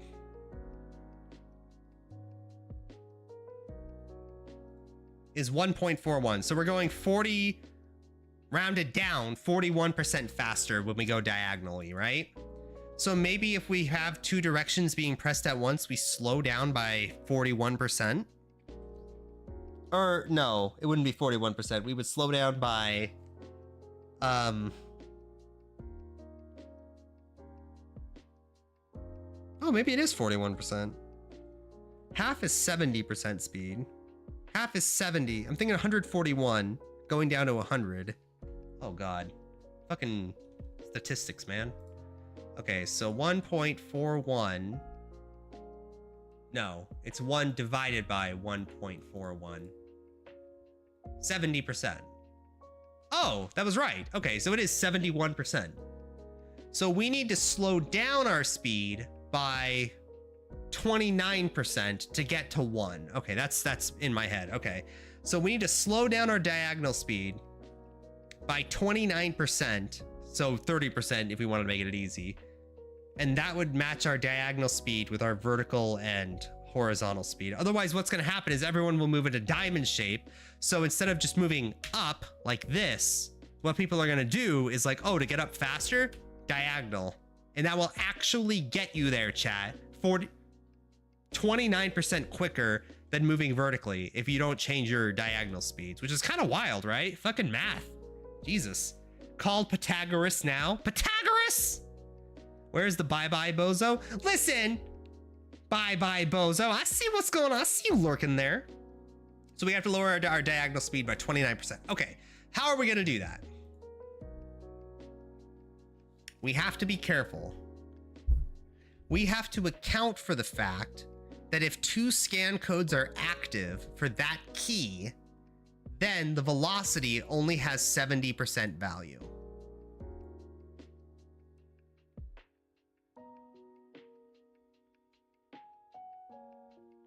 How do we account for that? I mean, do we literally just have... God, I wish this could be a goddamn switch statement. That's all I want, is just a giant switch statement out of this. If get key SDL scan code A or get key SDL scan code D. So if you're pressing left or right, then else do this. Do this on the same line though. Do this times 0.71. Because this is a float value, right? And this is a double, so we should cast this. Or can I just do, I don't want to do like, what's like a C++ version of casting that isn't like the C-based version of cast? Like, this is C-based casting where you just go float and that's it, but I don't like that. Should we do standard cast? Nope. Cast float? Is that the term? Static cast, thank you. Static cast float. Now, is that bad though?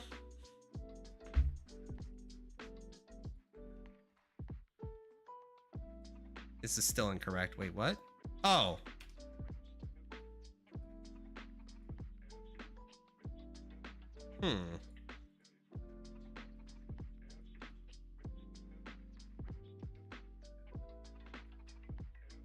That's the syntax.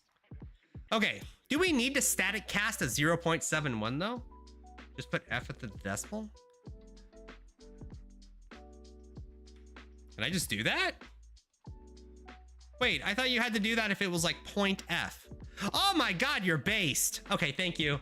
I didn't know you could do that. I thought it had to be like 7.f or something. I didn't realize you could do F after the decimal number. Okay, cool, based. I didn't know you could do that.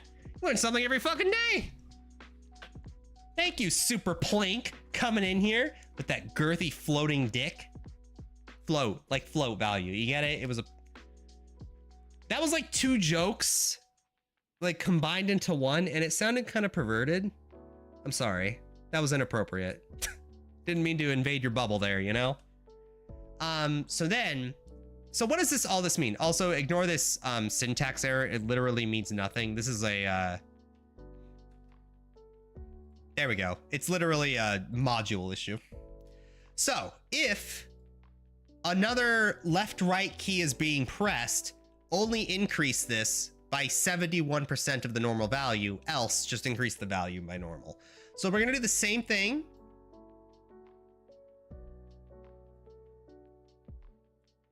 I kind of just want to copy paste the entire thing. We're gonna do the same thing with the S key, except we're gonna add the values. And now we're gonna do the same thing with the X key, except we're gonna do a few more changes. Point X minus equals point X velocity. Don't insert, please.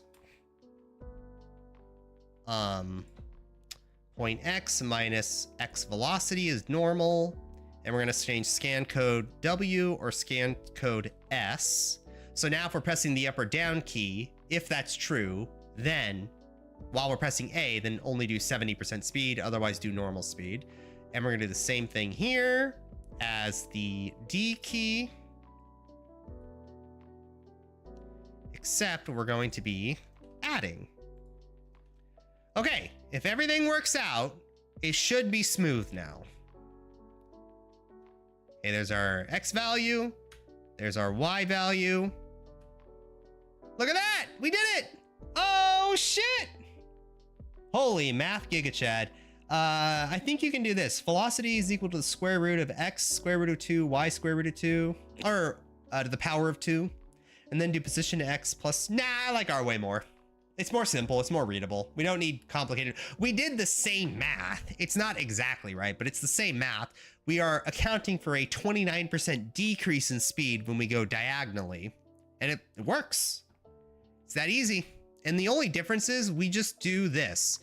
If we press the up or down or whatever key, and this other key is being pressed in the same frame, then do a 70% decrease in movement, and that's the only difference. We're not lowering our velocity, just to be clear. We are not lowering the velocity. We're not touching velocity at all. All we're doing is we're setting the position value to be the velocity at a 70% reduced rate, with the assumption that when we get to these key presses, and it also the W key is being pressed, that is also true, apply that at 70% speed. That's the only difference. And that's why our diagonal speed now is the same as our vertical speed. So there's no like diagonal based movement shit, weirdo stuff. It makes joystick feel a lot better too. Now it is worth noting, we're not actually accounting for joystick movement. So you can't have like 360 degrees of movement. We're not doing that, but that's okay, right? Maybe. Does Binding of Isaac have full 360 degree motion movement? I think it does. But that's fine. It's controller cucks can be in the backseat. We got WASD game, WASD superiority, you know? Maybe we can have 360 degree movements, but it is significantly harder to program because scan codes A obviously does not apply to controller. What we have to do instead is something like SDL. Is it gamepad? Oh, game controller. There you go. Game controller type, rumble, get attached, get axis, get joystick. So we'll probably have to get the game controller, get joystick value, and then maybe like either apply a 360 degree valuation of that, or just getting if joystick pressed up, make that equivalent to A or whatever it is, right? It's not too hard to get joystick implementation. It's SDL, which is explicitly used in many video game engines, including shit like Counter-Strike, Left 4 Dead. Most video games have like SDL, not Undertale. What game am I thinking of that uses SDL that I love? Grounded uses it. There's a lot of video games that use SDL as its input. World of Goo used it. Basically, if you can use SDL, you can use any controller. But in any case, we finished our diagonal movement. Beautiful. It's wonderful. It's the same math for 1-1. Yes, but I like my way more. It's more obvious. To me, it's more obvious. I don't know. I guess we could type def some of this, or well, not type def, but using value, same thing. Type def some of these get keys to be like key A or something like that, where that's more clear, but it's fine for now. Actually, it's not fine for now. I'm gonna change it. Hold on. Using key A equals, here, we'll do key W first. Key W is equal to get key scan code W. Get key is undefined. Are you fucking kidding me?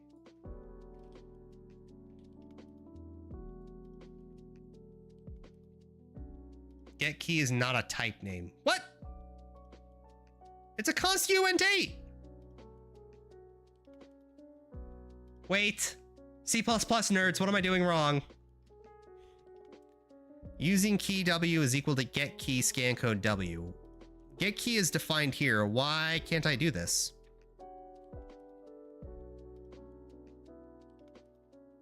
I learned something too. So long as the velocity increases equally for X and Y, the percent difference remains. 71%. Yep. That's why we are multiplying this by 0.71 F value.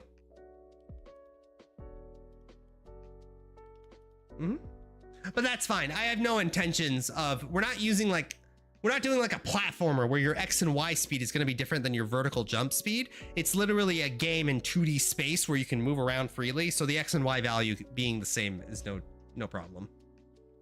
Using can't be used to declare variables. We're not using though, or we're not declaring a variable. We are doing like a type def. I mean, do I literally have to use type defs here? I thought we could do like, is this not a type def? What's the difference here? Am I dumb? I thought in my head for sure the percent would have changed, haha.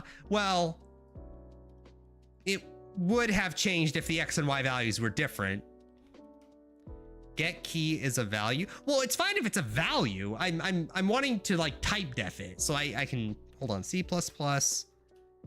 type def using. Type def, current name, new name. Okay, this is what I wanted, but in C++. Using member name, using C++ out. Okay, not what I want. Using namespace. Okay, perfect. Type def. Okay, I don't care about type defs right now. There we go. Using vint equals standard vector int. Okay, this is what I wanted. And now if it's say vint v, then it just knows that's what I want. Mean you want to make a macro? Do I? Oh, I see what you guys are saying. I can't have a using value if I have scan code like this. So if I had like this. No, that would still not work. Wait, what the fuck?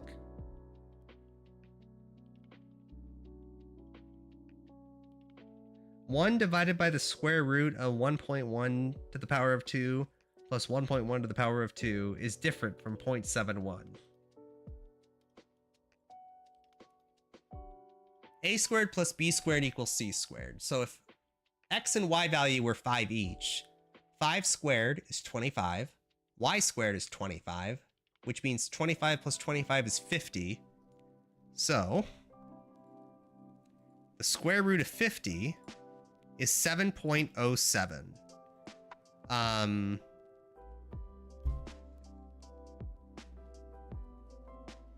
which is your XY speed. So 7.07 rounded down. So 5 divided by 7.07 is 71. Is this not correct? Or how about this? If there is a difference, because there might be, but it's minute, 5 speed for us is too fast for the game. To give you an idea here of how fast it is, let's change that to 5.5.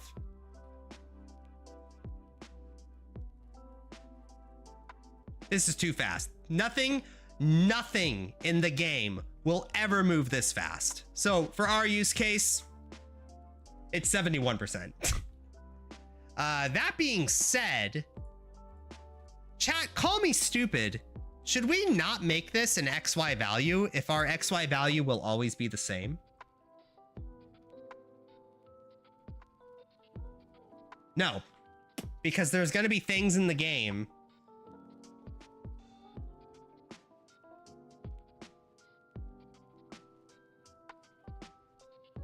Wait a second.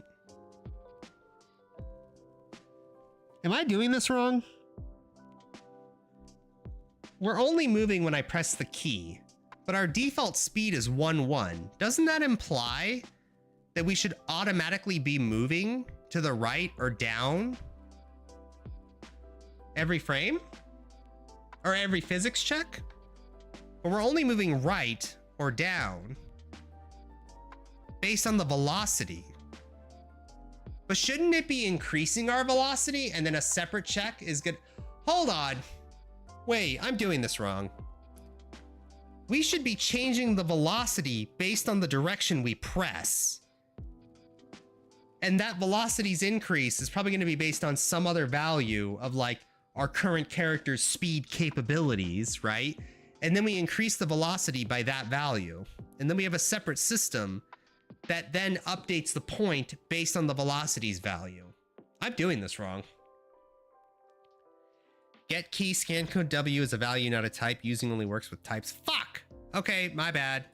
Well, in that case, we're gonna type def. Type def, key W is, nope, that goes after.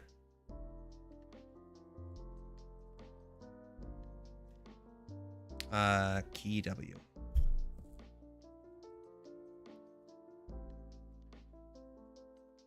Missing initializer. Get key is undefined.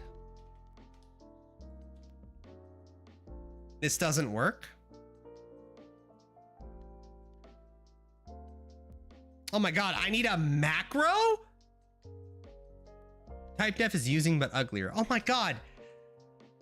Chat, if I ever make my own fucking C++ compiler, I swear to God, I am adding this feature. I know it's not C++, but fuck me if I don't have a million use cases for using a specific type value, okay? Jesus Christ.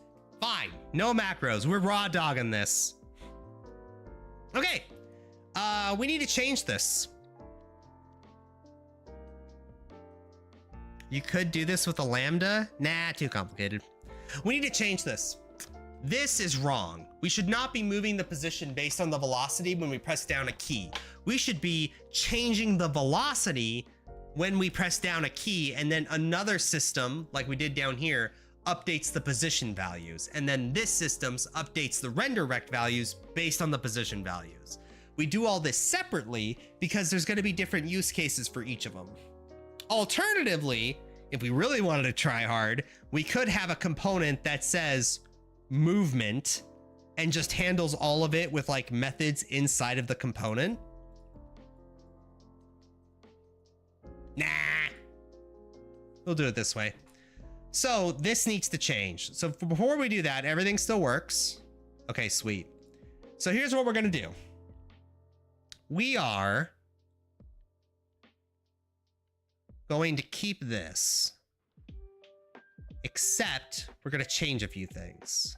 No, we're not gonna keep this. Hold on, let me just copy paste real quick.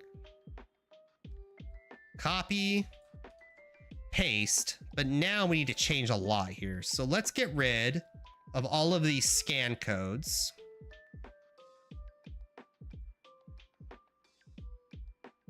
actually, it should be pretty simple. It should just be this, right?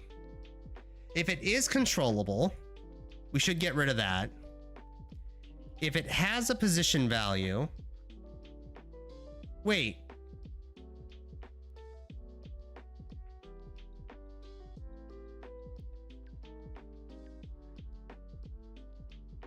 We call this system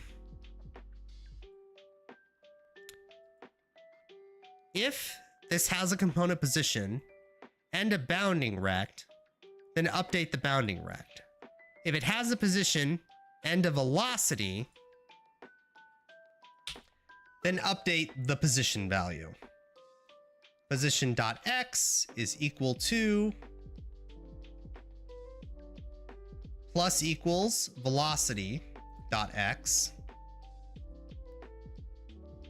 always.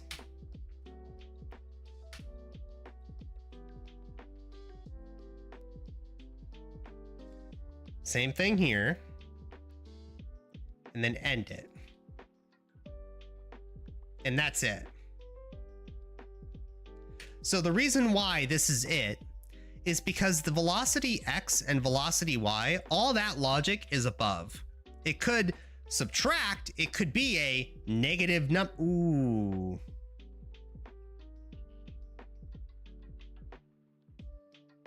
We can make it a negative number. Velocity can be negative, right? I don't like that. I don't want velocities to be negative. But how do we tell the position value what direction the velocity goes in?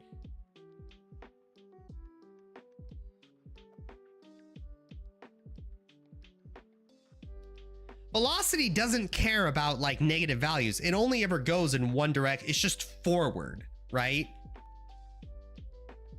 That would be pretty dumb to make velocity a negative value. But assuming we have the correct velocity calculated above, which we will, it's always positive. So how do I tell if the point X or point Y should be going up or down in space? Velocities can be negative. What? Why would a velocity ever be negative? Velocity implies forward momentum, doesn't it? If you're doing science, do you ever say an object is moving at negative speed? No, right? Everything moves forward in time. Velocities, okay, yeah, theoretically in our program, like velocities can be negative, but principally they shouldn't, right? So this should sometimes add the velocity, but sometimes subtract. I mean, I guess I could make velocities negative, but is that good practice? I don't think so. Now I get it. 0.71 is correct. Ha ha ha ha. There you go, Chomsky. Chomsky? Wait, didn't Chomsky just die? I don't know. I hate that dude's politics. Shadowcat, by the way, hello. I don't think velocities, I don't want velocities to be negative. All right, that's my vow. Velocities aren't negative. Never mind, they're negative. Fuck me. Okay, that's it. That's the whole system. If it has a position value and it has a velocity value, update the position based on the velocity, because velocities imply movement. Now, separately, if it has a position value and a render rect value, the render rect value will change based on the position value if they are not equal. So there might be like UI elements that have a position value and a bounding rect value, but if they are equal, this never triggers. So it's not a waste of resources. It just iterates through the entity. That's all it does. This system, if it has a position and a velocity, velocity implies there's some movement that happened in the frame. So update the position value. Here, this is input. This is where we're going to change the velocity. So this needs to change a little. Also, please, SDL scan code W. Fix that. Thank you. I hate those red lines. Okay. Now what we're going to do is we're going to update this. So if it is controllable, has position, has velocity components.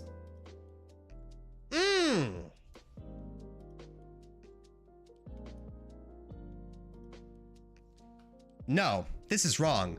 We're gonna give it a velocity component. Oh, shit.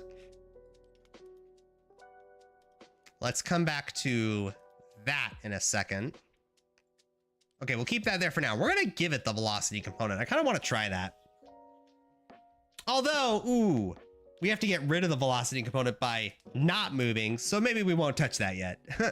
I was thinking maybe just ask for the speed value, but for now, this is fine. So, do I have a speed component made? I don't? Ooh. All right, let's add a new component. You guys get to see the step-by-step process here.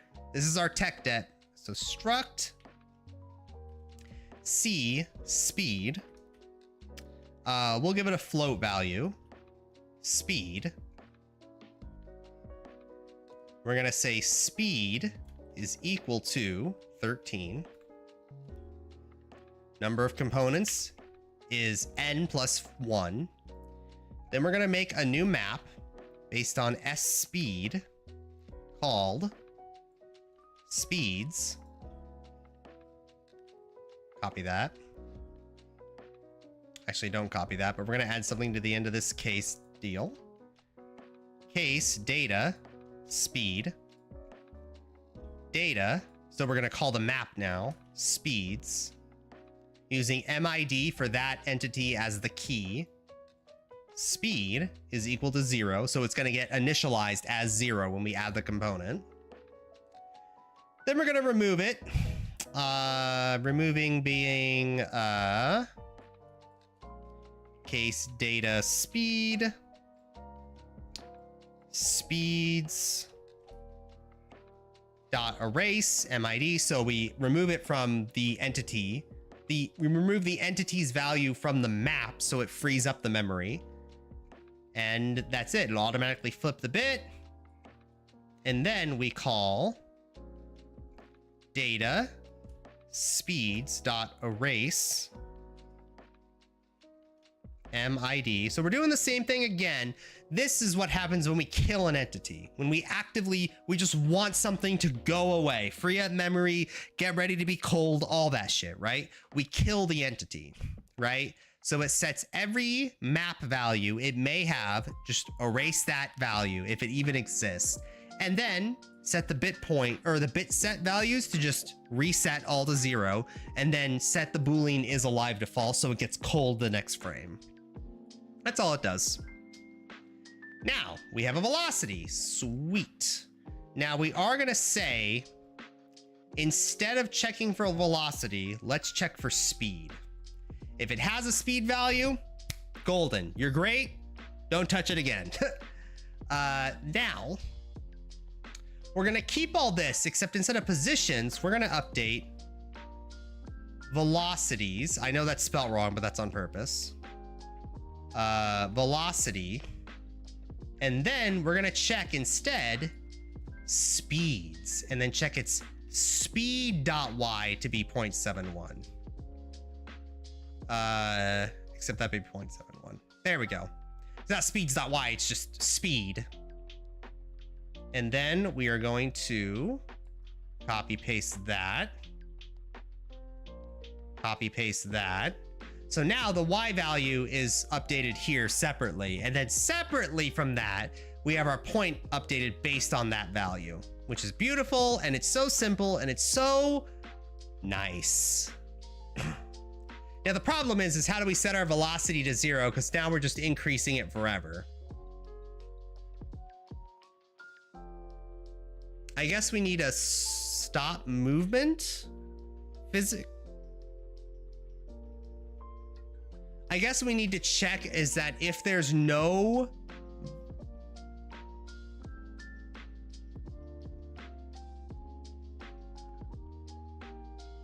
I need a way to check or a way to reset a velocity to 0, because right now it's going to increase forever, but for now it's fine. For now it's okay. This is x. We're moving left, so x minus equal that. X minus equals speeds. Wait, shouldn't speed be an xy value? No, it's the same. Because we want X, Y values to be the same here. It's input. Set velocity to 0 at the top. If there's input, it gets changed. Oh, is it that easy?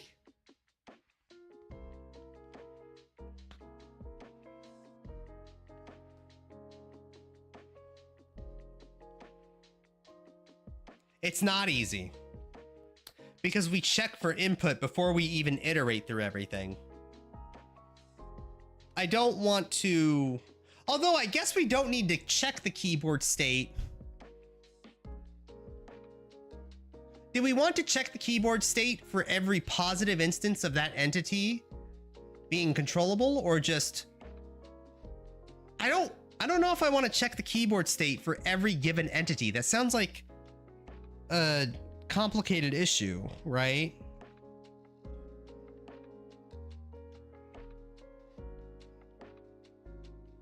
I don't know. That sounds like it's not wise. I don't think we should do that, which makes setting the velocity to 0 a little complicated. I guess I could say, you know what I could say? If, oh no, I can't even put it there. How about this? If those are all positive, if get key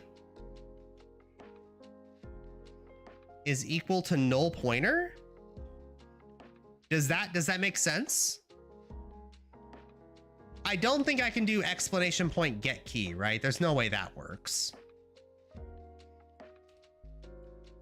No, that does work. I'm dumb, sorry. If that's true, then set E velocity X and velocity Y to 0. These are float point values, so .f. Okay, beautiful, and just set it to 0. Don't even worry about it. Just do that, but no if check.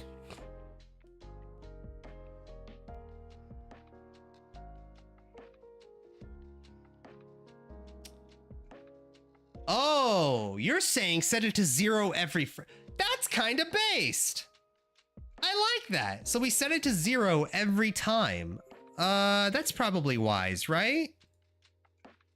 Thank you for banning that, moderator. You caught it before I did. No need for if get key. So you're just gonna check it to 0 every time? I guess so. Shouldn't there be a check if it even has the velocity component though? Because I am assuming it has a velocity component. I thought we would be giving it the velocity component here, but I guess it would save memory to assume it already has it. So let's just ask for it.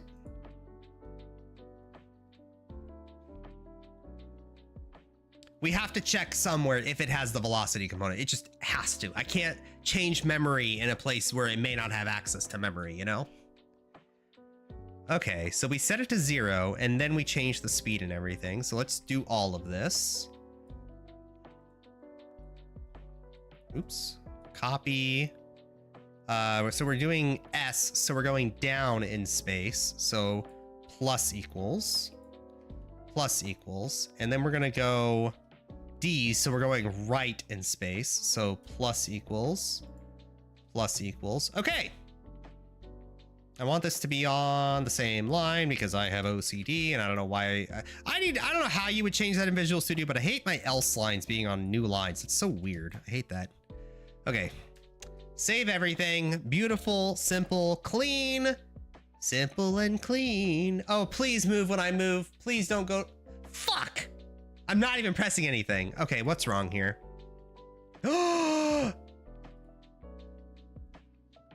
That's what's wrong. That's what I meant by like, shouldn't I be moving in like space on my own? This should be 0, 0 to instantiate. So now, beautiful. Let's try right. Did the program crash?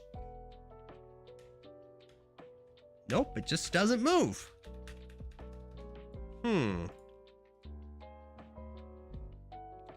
If it has component velocity, set velocities to 0. Well, no, that's a bad idea, because what happens if it does not have a velocity and we don't check for it? Like we don't check for it, it doesn't have a velocity. We're setting these values to 0 and we're changing them later. We're accessing things we shouldn't. And if we even check for a velocity here, we don't do it down here, so we still change memory. I feel really weird doing this much with velocities and not just checking it in the initial if statement, if it even has that component. Otherwise, it's wrong. So why is it eating input? What's wrong here? So we set the values to 0. Oh, I know why. We never gave nymph speed. Nymph, add component. It's this easy, chat. God, I love ECS. Speed. So now it has a speed component. It initializes to 0. So we do have to give it a value here. This doesn't need to be here. Data, nope. Speed, using nymph, MID. This would be done in like an XML document, just so you guys know. Speed is equal to 1.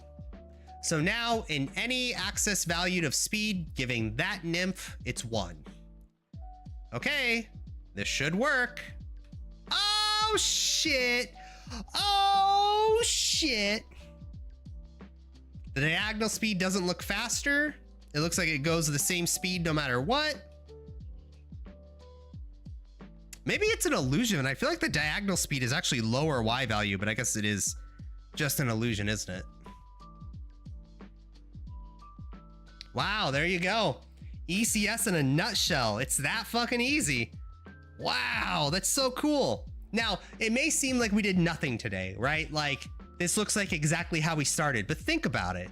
Before, we had frame-based movement, meaning every frame, the movement got updated. You guys see the game at 30 FPS. I see it at 144 FPS, so it's smoother for me. We now have a physics engine that is completely independent from our frame rate. It could be 30 FPS, actually, and it have the exact same game logic. It's moving at the same speed, right? We also have positions, velocity, speed, and render recs all having separate steps of getting updated. So if an entity has like a position value, but no velocity and no speed, but its position value needs to change in space, like it teleports from one area to the other, that updates in our system now. It just updates every frame, or every check for the physics engine, not every frame. There you go. Oh, so beautiful, chat. Movement feels good in terms of speed as like the base value. Maybe it could be like 10, 20% slower, but not much slower. The base movement speed, I don't want it to be much slower than this, but that feels good.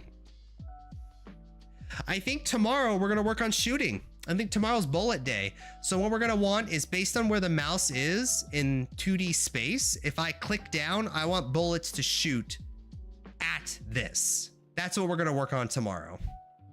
And we're gonna have bullet speed be iterated on. Maybe we even throw in a system where if the component is like, maybe not do that tomorrow. Maybe tomorrow is just shooting. See if base bullet speed feels good. I don't want them to be fast. I want them to be slow to leave room for iterations. But based on where the mouse is, I want the entity to be shooting at it, regardless of where you are in 3D space. There you go. That's gonna be the plan tomorrow. Ah, that was fun.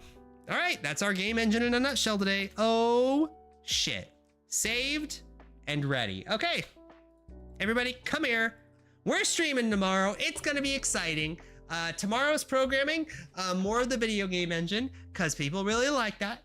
And then the next day, Friday, is, forgive me, video game day, because Path of Exile is coming out, and with a new league, and I want to play a witch using sweep, because witches look really cool with swords, and we're going to do that. All right, everyone, have a good night. Have a good evening. I'll see you guys later. Remember, I'm a VTuber first, and an IRL streamer second. You can do... Shadow Cat, remind me tomorrow. We'll look at it. All right, have a good night. Have a good evening. Give me a lick. Chat, you're tasting kind of sexy. Tasty. See you later tomorrow. Bye. There's the button. Okay.